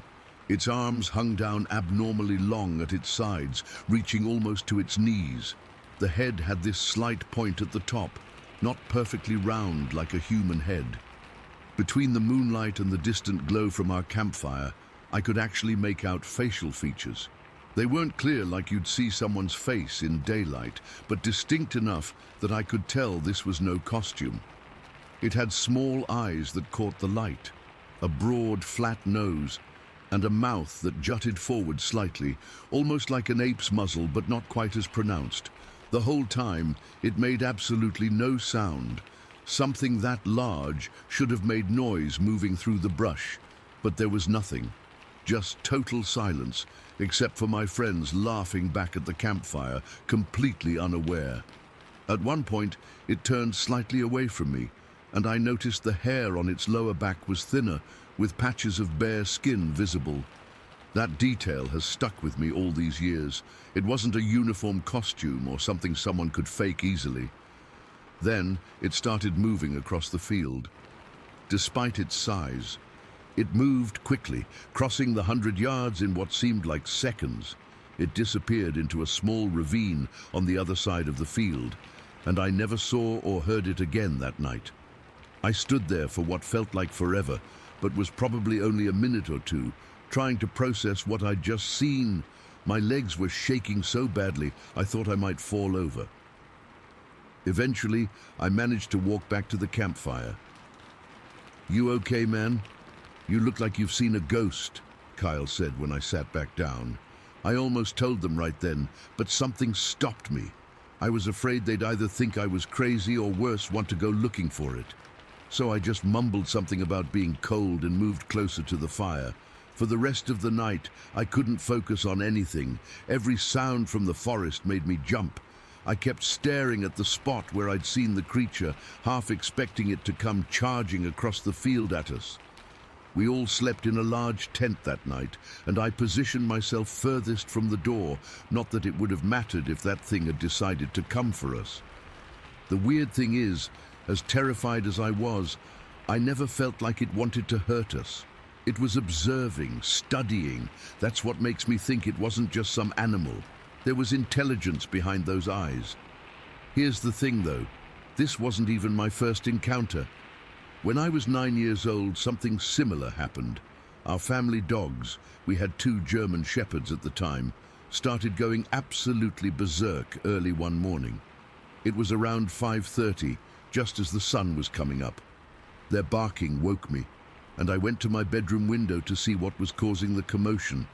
That's when I saw it standing at the edge of the forest, about 70 feet from our house. Just standing there, perfectly still, watching. Even as a kid, I could tell this was no ordinary animal. It was huge, the same dark hair covering its body. The dogs were going crazy in the yard, but they wouldn't approach it. They just stood their ground, barking their heads off. For almost a minute, it just stood there.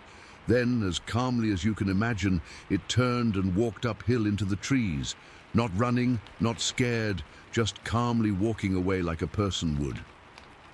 I watched until it disappeared into the thicker part of the forest.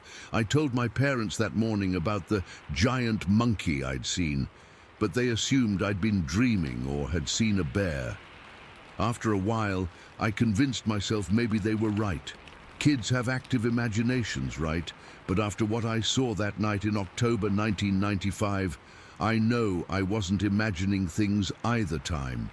What I saw was real. It wasn't a bear. It wasn't a person in a costume. It was something else. I've done a lot of research since then. I've read accounts of Sasquatch or Bigfoot sightings, and so many details match what I saw. The height, the build, the way it moved, even the reflective eyes. Missouri isn't known for Bigfoot sightings like the Pacific Northwest, but there have been reports throughout the Ozarks and the national forests. The next morning after our camping trip, I went back to look for tracks or evidence. I didn't tell my friends what I was doing, just said I wanted to check something out.